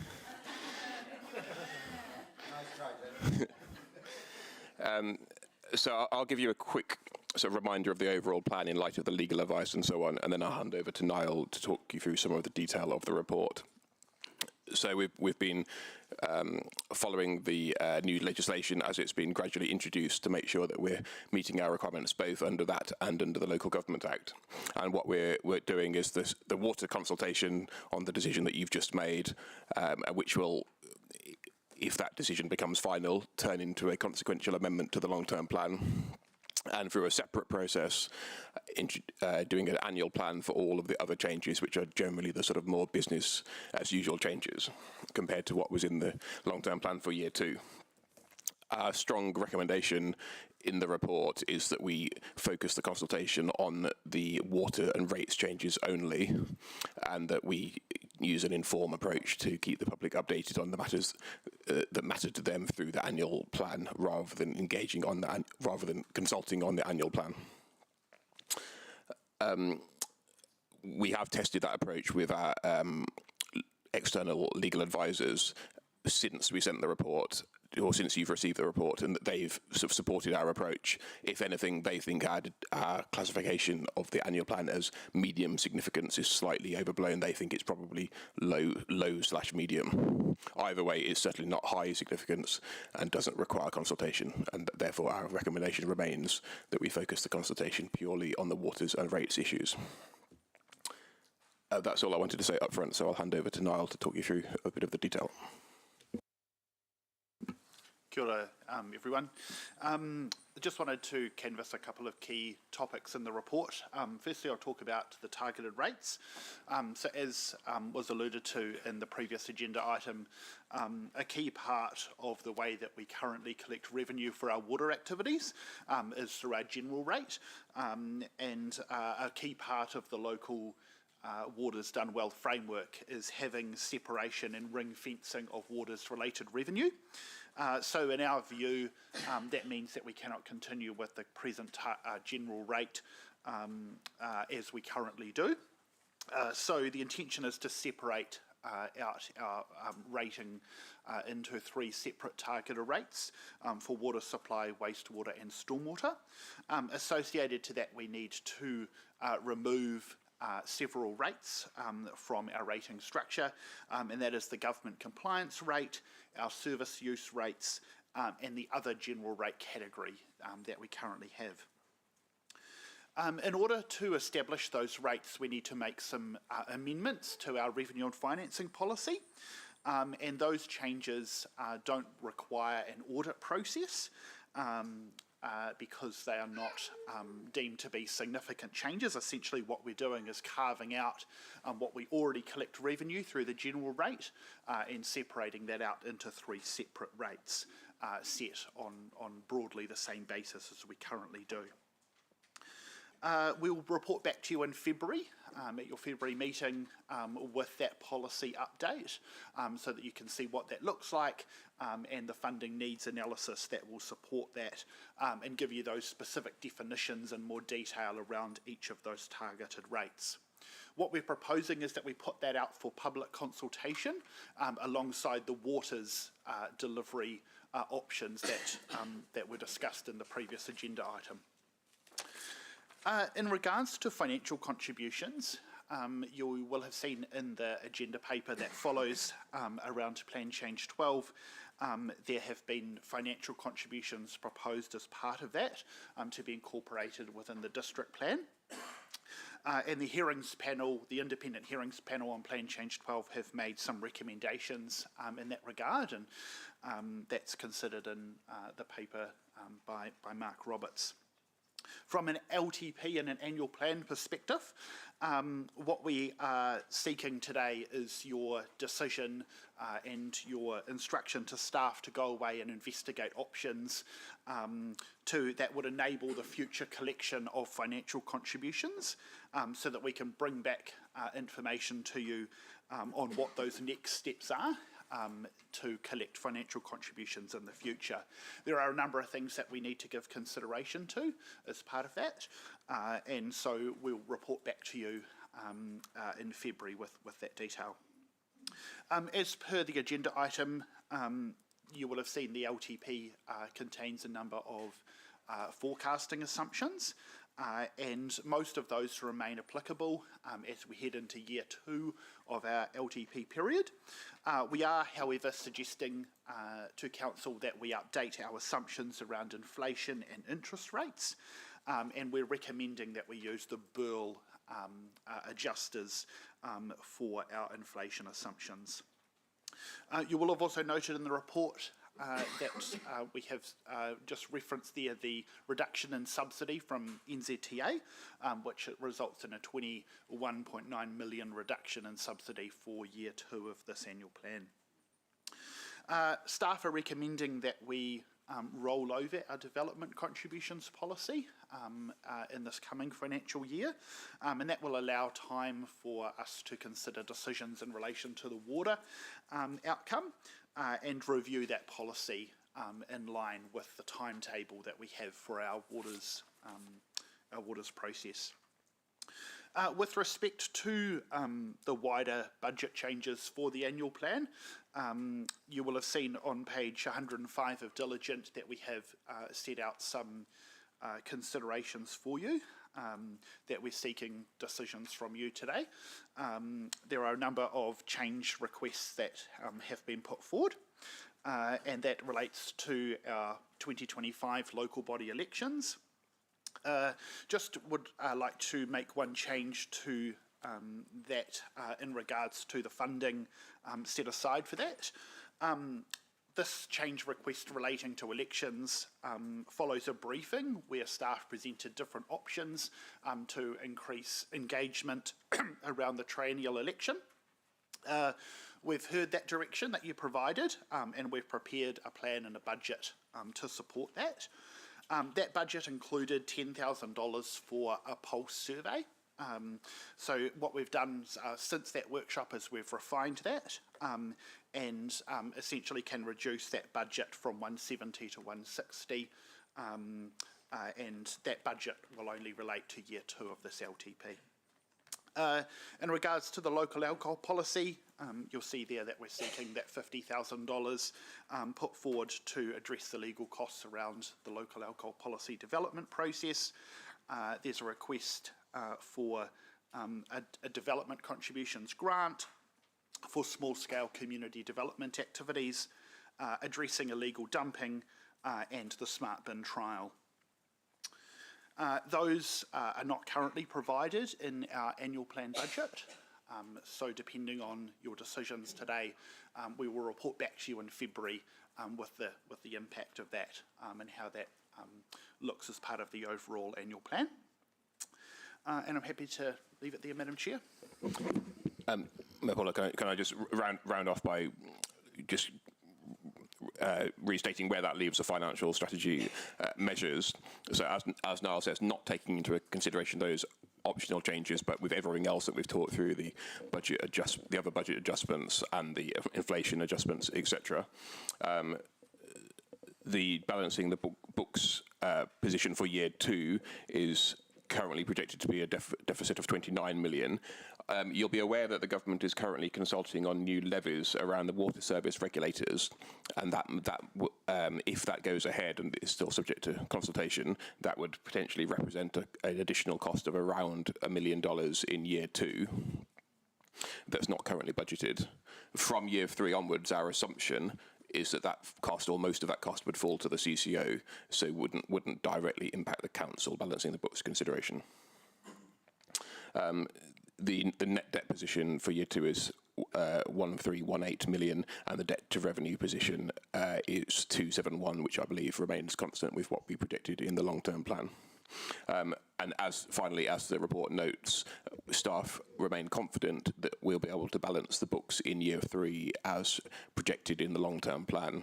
However, there is a lot of work that's still required to do that because of the various moving parts. For example, the loss of the NZTA subsidy that Niall referred to, and we will present workings back to you in February.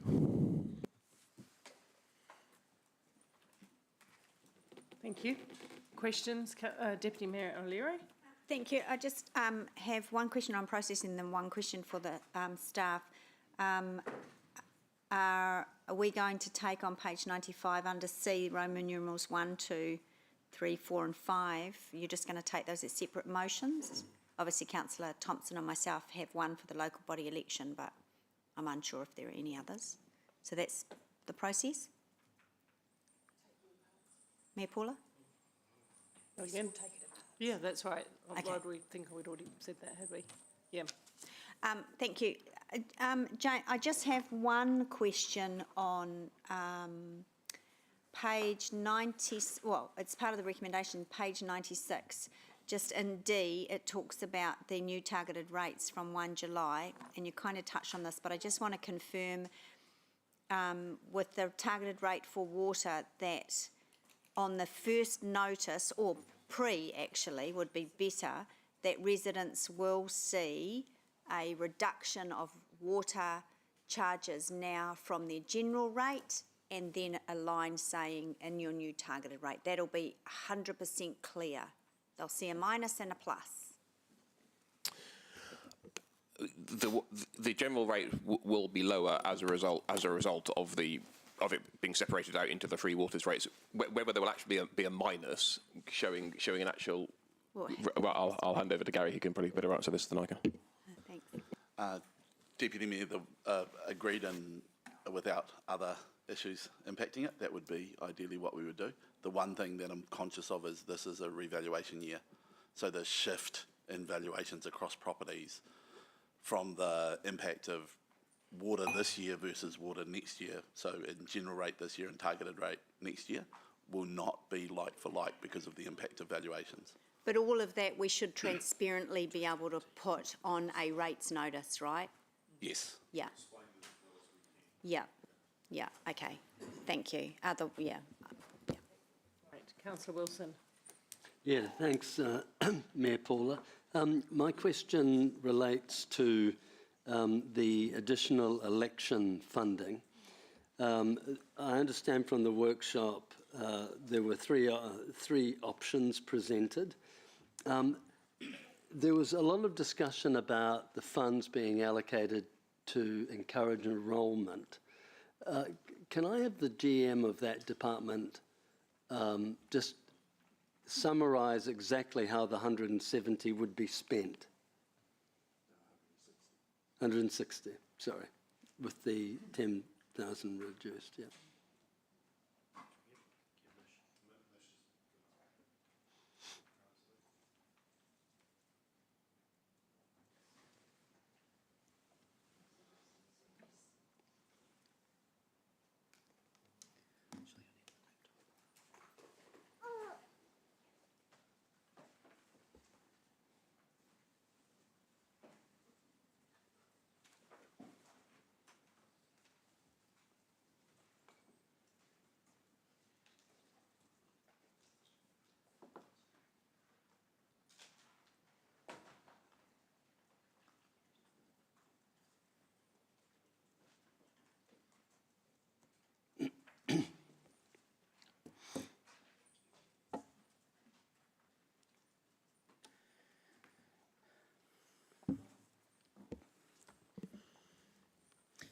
Thank you, Councillor.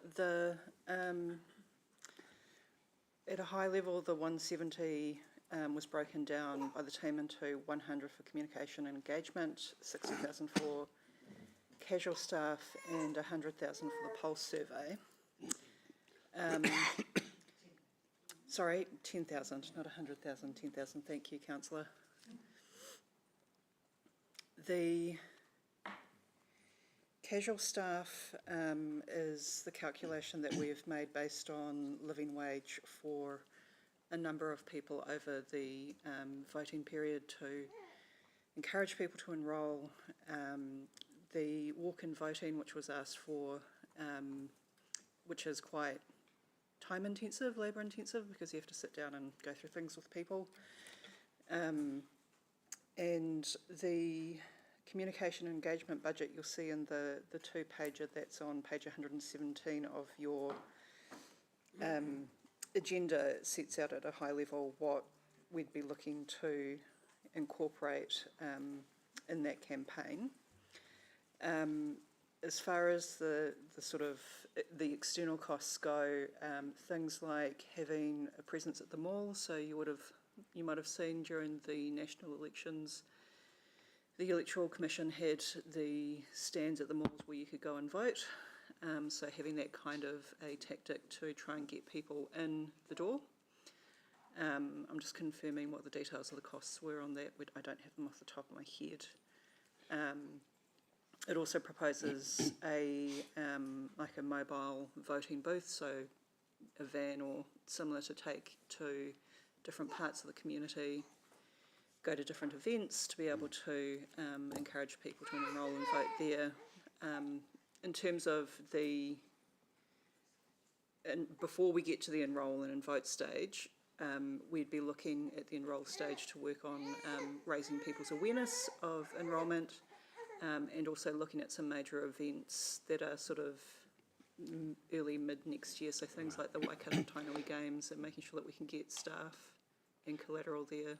So what would your recommendation be if we didn't want to focus on enrolment, right, but just want to focus on the 70% of voters who are enrolled and just don't vote? And one assumes that if you were to run a couple of voting days and some presence at some supermarkets, what could that be done? What budget does that require?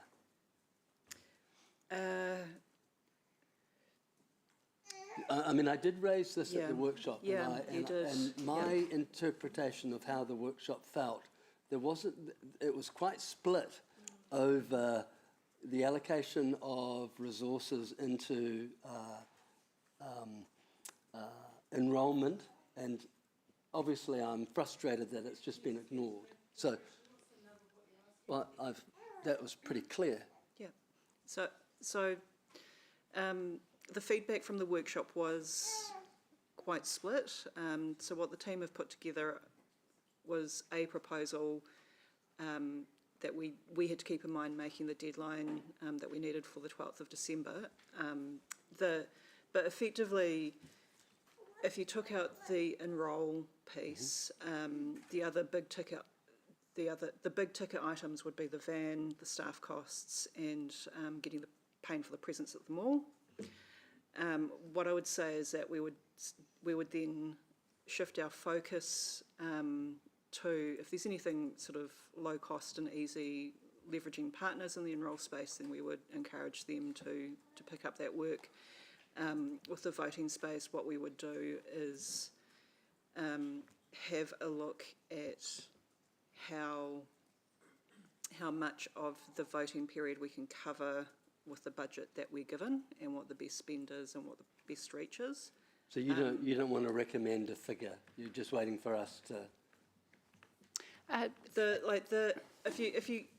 the council recommended 60,000 for casual staff, we would have a challenge because the casual staff are there to support things like the additional ballot boxes in the community and walk-up voting.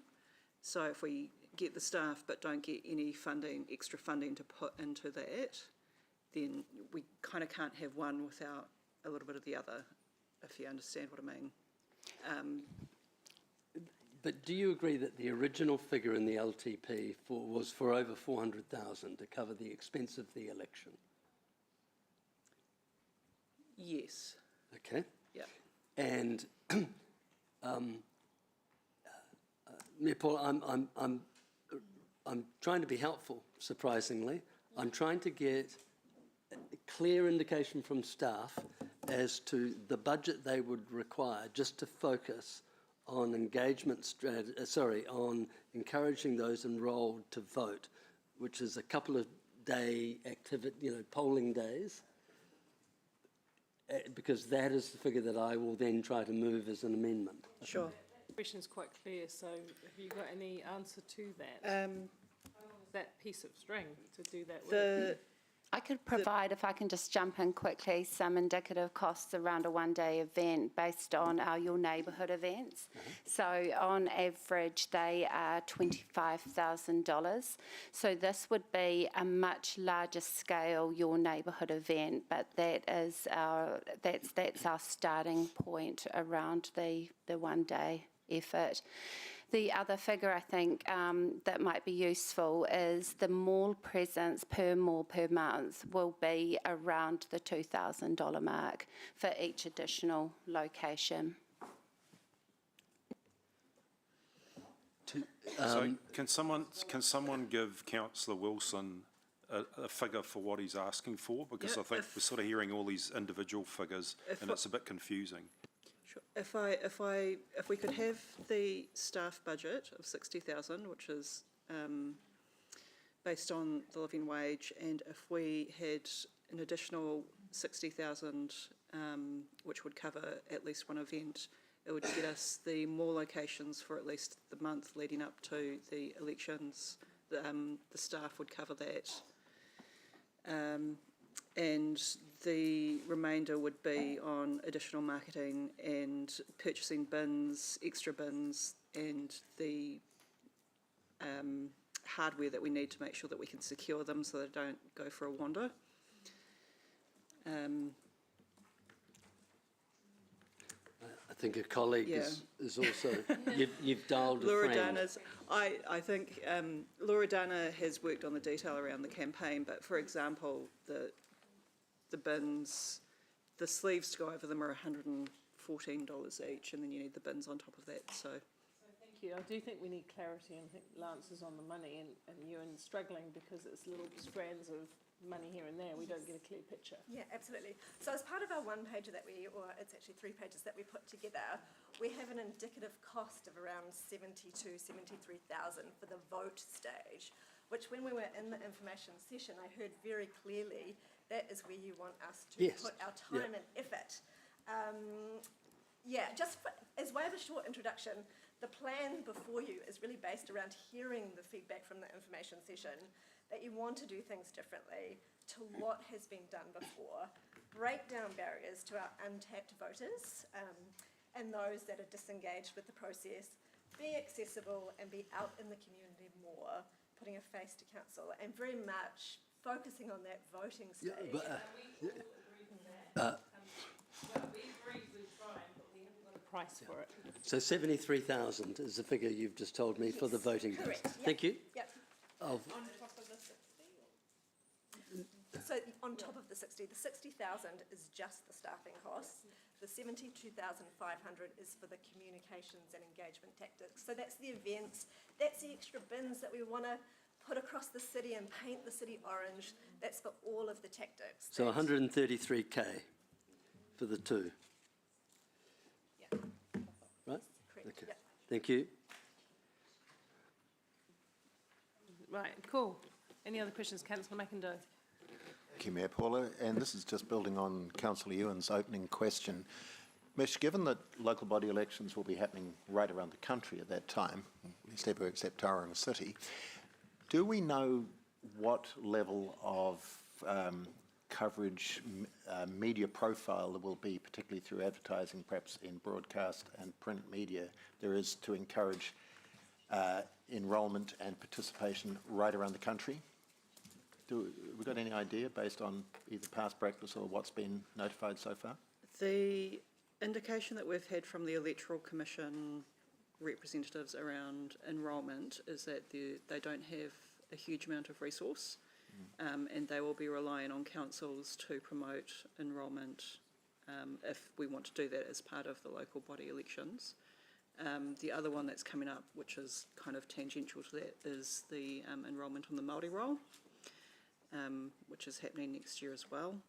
But effectively, that's the message that we have, is that the national campaign that is run by the Electoral Commission is not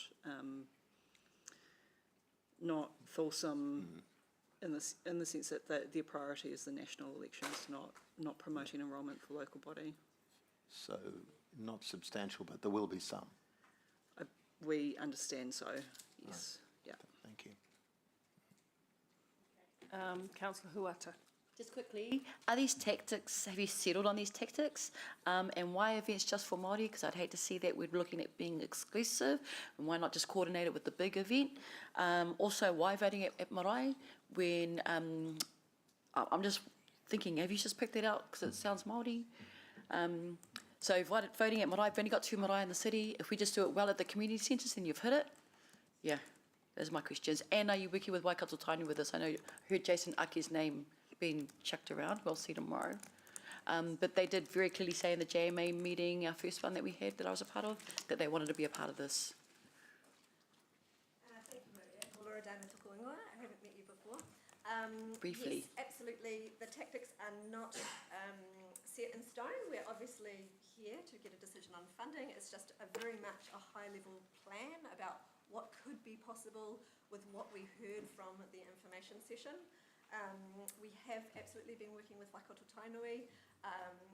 We have met with them. They've had some fantastic feedback and thoughts and ideas. So nothing is set in stone, but yes, we're talking to the right people. Awesome. Councillor, Deputy Mayor O'Leary now. Thank you. A couple of questions. How much is, because this is in addition to, so how much have we already got in the budget for the election? Is it 170, 180 for the standard BAU election staff? So the BAU election budget that we have on top of the electoral officer contract is $50,000. 50, okay. If we get nothing additional, then you will see something like we similar saw to last time. what we have done, but we have the added challenge that we need to educate the community about the Māori ward poll as well. Yeah. So I can assure you, we reuse collateral, we reuse everything that we possibly can, but we are going to have to educate the community on that. Yeah, which is why we asked for the workshop and, is there time, rather than spend a lot of time here today, is there time if we push this back to February, or do you need us to make a decision today? If you want further time, we can wait until February. That's fine. Yeah. Okay. And because Councillor Sarah and I have been, we're happy to go with the latest figures, which is 133. If we think there'll be support around the table, otherwise I'm happy to push it to February.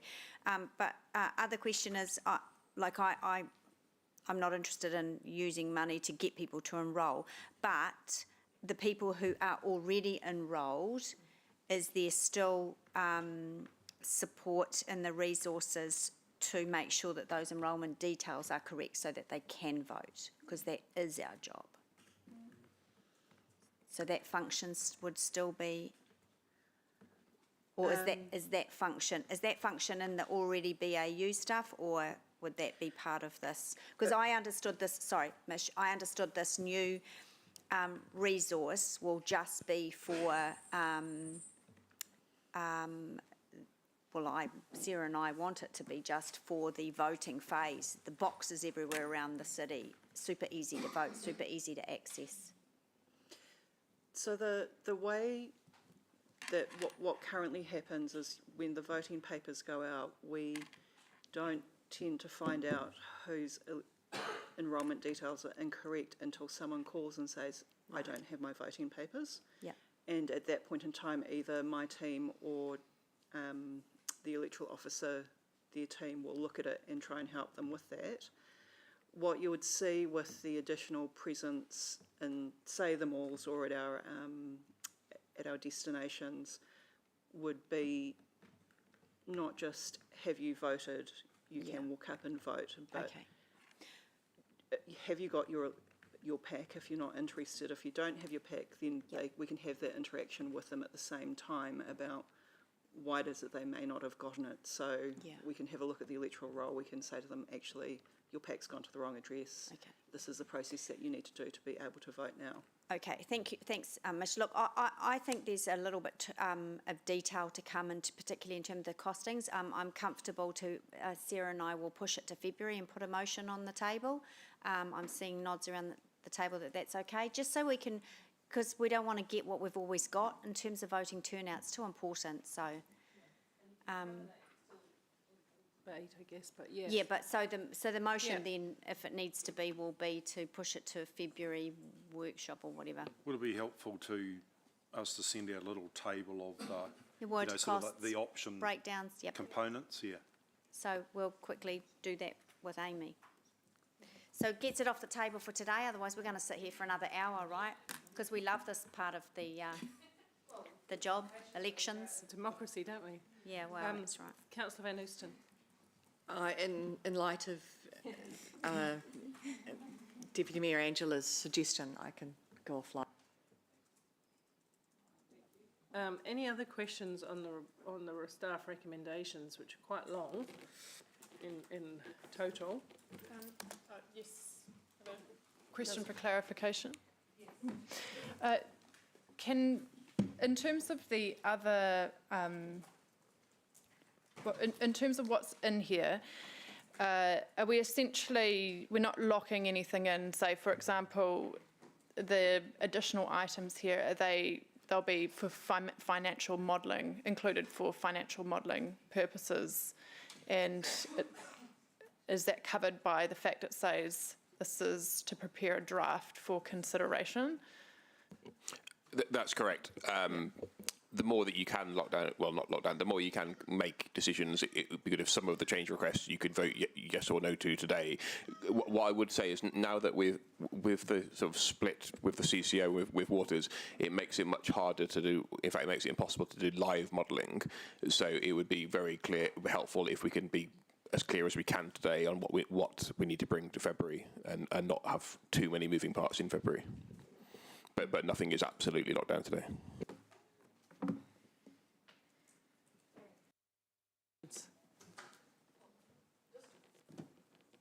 Clarity around that. If today we felt we could support an item, and then once we see the impact of it in February, we could take it out? Correct. Thank you. Okay, so the recommender, Councillor Wilson. Yeah, very quickly. Sure. Yeah, Paula, I'm just trying to check with you or staff, I guess. Each of these additional spends going in would either require us to borrow more or to increase the rates. Could you just confirm what the increase of the rates would be to cover what's recommended here and the additional 1 year of funding, the $1 million worth of Waters that you've just indicated at the early? I'm just trying to get an idea of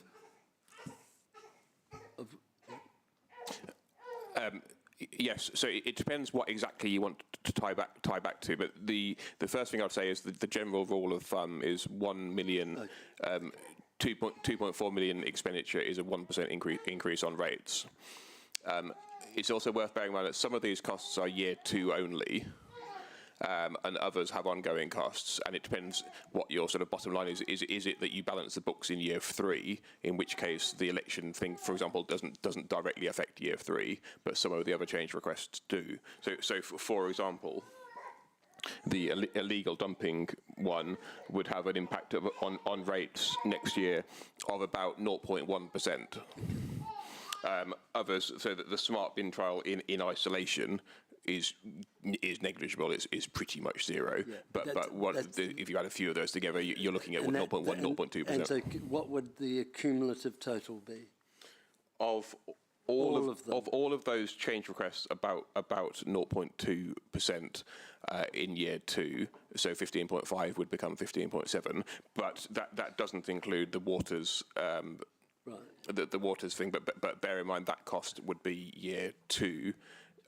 It's subject to detail and working out where the split lies between the CCO and us for year 3. We would need to work out whether you would need an additional increase, which we can report back to you on in February. And final question to staff: why are we landing on this now when obviously we are going to have a more meaningful discussion about the annual plan early next year? So what?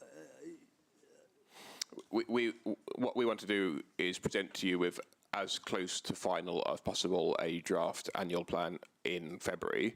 If you tell us today that 3 of the change requests you definitely don't want to pursue and 2 you're still thinking of, for example, that would be just helpful in us refining, but nothing would be locked down today. But in terms of the big picture, because you're talking about 0.2% rates increase, this could all be dealt with in February when all of the numbers are well known across the other aspects? Yes. That's where you, yeah. Okay, Sarah. Sorry, my question was also on the water levies, just whether we really should just be ensuring that we're funding that now rather than adding it to the deficit. So it would be helpful to have full clarification on those numbers. Yeah. No. Could we not take each of these items and just wrap them to being dealt with in February, where staff have had more time? I didn't propose them, but they've been proposed through the workshops. It just, yes, do. Just around those levies, it's a proposal which is open for submission at the moment. So we and I think every other local government entity and Local Government New Zealand will be submitting quite strongly on that. When are the submissions due? Just given that everyone's... It's about the middle of January. So January. So if you submissions, middle of January, councillors, some of us will be taking some kind of a break and some longer than others. But if you, want to have some input to that, you'll have to be alert to that in your mailboxes.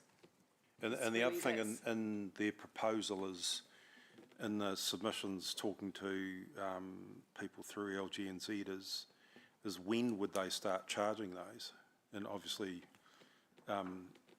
Commerce Commission and others would like to start charging for them sooner rather than later, but it depends on when water entities are actually getting underway. So that's part of the submission as well. So there's a little bit of probably uncertainty in there, even though I think we did need to flag it with you that suddenly there's going to be a new cost as well. So question, just in terms of the timing of some of this is not helpful. We can bring it all back in February. We can bring it back on February, but in terms of making the submission, which as you say is due in January, it's going to be really hard to get anything in any framework to councillors before the end of the working year, and just because it's only just landed, right?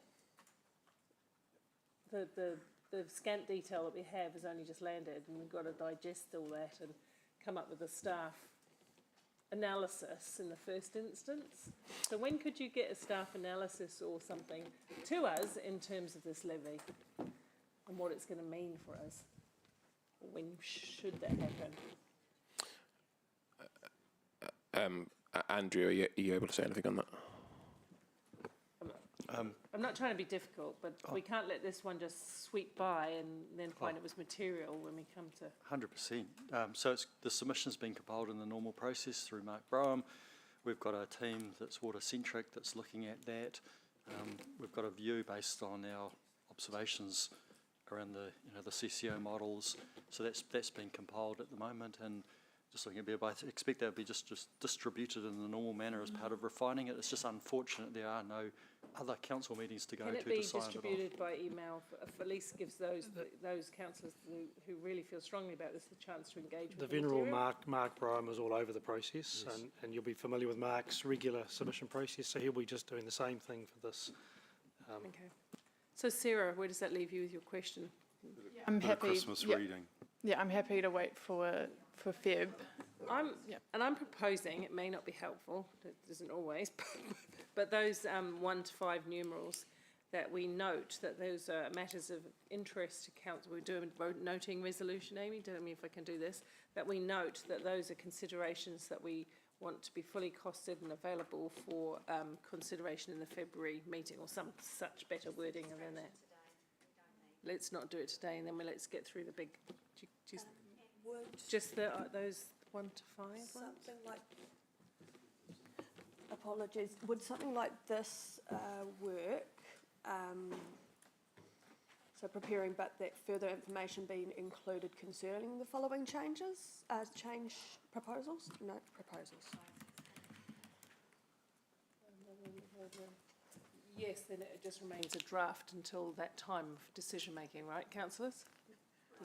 Yeah. Happy with that? Sarah, you happy with that? What are we agreeing to? That it gets- Deferric, so they're not, basically the draft will be prepared without them in there. Yeah. Yeah.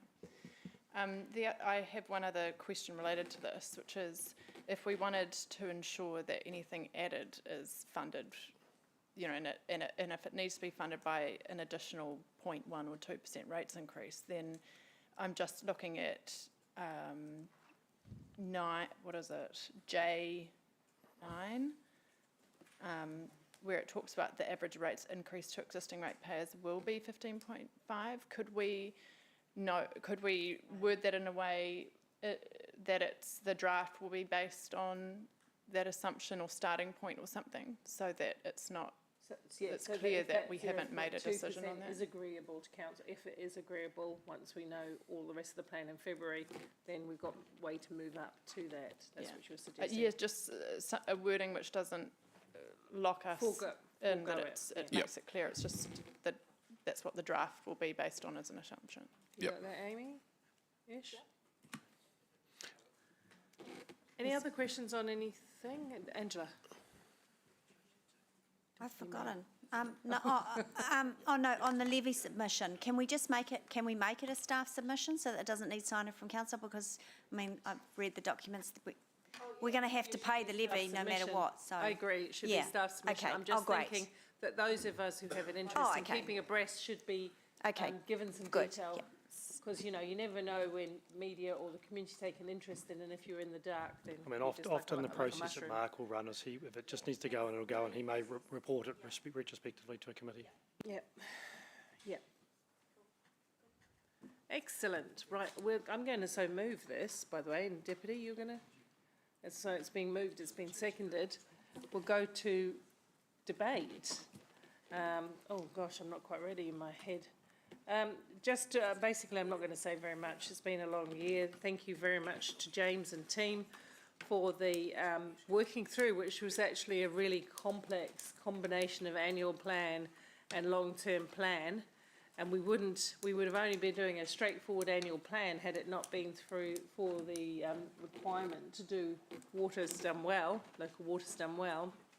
And that's really upturned the apple cart.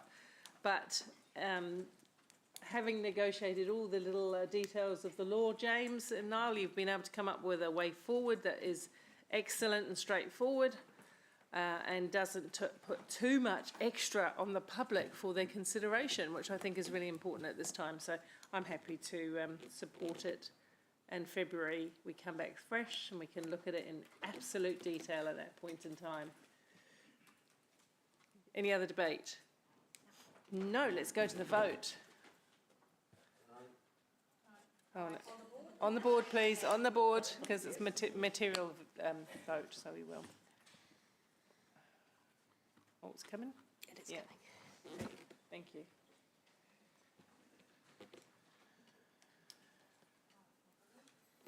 On the board, Ms. Ford, it's there. You're in favour? The motion is carried unanimously, noting that Deputy Mayor has voted in favour. Oh, what happened there? Okay. Oh. Okay, item 15, which is the plan change 12. Mark and team. Another really small and straightforward piece of work at council, right? I'll move. Go, Sarah. Sarah's moving. Yep, thank you, Councillor. Councillor Taylor, got those? Yep. Right. Do you need to speak to this in any detail? Not necessarily, no. Not necessarily. Is there anything, let's go through the question route though, take the report as read. I know you've taken time to be here. Take the report as read though, it's a good report. Does anybody have any questions of this? No. Okay, we're going to vote and debate. Yeah. So Sarah's going to say some pertinent things about this now, as the mover. Yep. Yeah. Eloquent as usual. A massive thank you for all of the hours and hours that have gone into this. These plan changes are huge, with huge amount of work and back and forth. Councillor Ewan will have more appreciation than I do of that. This report really succinctly pulled together a summary of the changes. I'm looking forward to us making it a bit easier to do density and priority area stage 1, and also there's some really cool changes in there too, including a provision for universal design in developments with 10 dwellings or over that came through from the independent hearing panel. And I fully support us going back to the Minister on that one issue of financial contributions for amenity. Absolutely, when you're having more dense housing, you need to have street trees and you need to have some pocket parks. You need to make up for that loss of backyard and ensure that actually these neighbourhoods can still be attractive, good places to live. And I'm hopeful that we'll be successful in that. So fully behind that. Thank you. Councillor Taylor. Yeah, thank you. Look, I just want to support Sarah. I support this. I think it's the best possible result that we're going to get in terms of the way we provide infill in the city, something which I've had a few issues with in recent years. There's been a hell of a lot of work go into this. It's been a big journey, and as I say, I think it's personally pretty good. If we don't support this today, I think we'd go backwards. It would end up going back to the Minister with pretty much a clean slate. And we could end up with something more akin to what we were looking at last term, you know, the 3x3 stuff everywhere. So I think it's been really good work with the planning team and legal guys, and we've actually been able to get virtually an exception to the plans, the 3x3 stuff, and something that actually has some logic behind it and sees us grow in a way that actually supports the city, you know, high density around the city and central city and in a few other areas. And in the general residential zone, it takes us away from that 3x3 stuff that was cooked up by someone's feverish mind somewhere in Wellington. So it's not perfect, but it offers, for infill, it offers us some more protections than we had before, I think. And my personal feeling, I'm going to get this in, is that we've got so much fast-track greenfield stuff happening around the periphery of the city and peacocks taking off, that personally I would hope that it actually might help us take the foot off the pedal of some of the infill, because we've hit the city pretty hard with infill in the last decade. But for the infill which does occur, I think this offers good protection, and I think it's been a good process from our staff, so thank you. So I urge councillors to support this. Thank you. Any other debate? I just want to add my vote of thanks to the staff for the work that you've done, but also to all the hearing commissioners who've put endless hours in, many, many hours of reading. It's very complex stuff. at the end of the day, as I've often said, we're going to grow. Whether we like it or not, Hamilton's going to grow, and it's going to grow fast. And to grow into a good city, we need housing, and we need housing both in infill, in my view, and in the greenfields. But we need a diversity of housing types, and we need it done in the right way. And I think this makes really good strides towards getting that balance right. And we have no choice but to build and build more and build quickly. So let's get that done in a way that builds a good city, and provides the right type of housing that people need. Right of reply. Yeah, Nice to see you. just a couple of quick comments. And Councillor Jeff mentioned that this is about putting density in the right places. Our first point of focus will be Central City and the north of the Central City walkable catchment. And I personally would like to see the foot on the pedal in terms of that density. And I imagine maybe Councillor Jeff would support that too, because absolutely we need more people living in and around our Central City. That is what it is going to lead to its success in being a vibrant place and a successful place.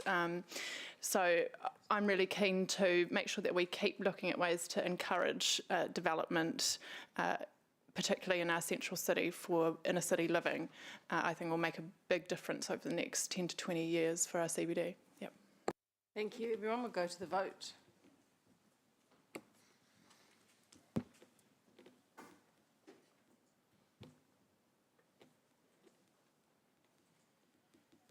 The motion is carried unanimously. I move that we go into public excluded. Can I have a seconder, please? Oh, sorry, yes. Okay. Moved by Maxine, seconded by Moko. Anything you want to say on it, Maxine? No, not at this stage. Okay, thank you. Yeah, sorry. All right, excellent. All in favour? Opposed, carried.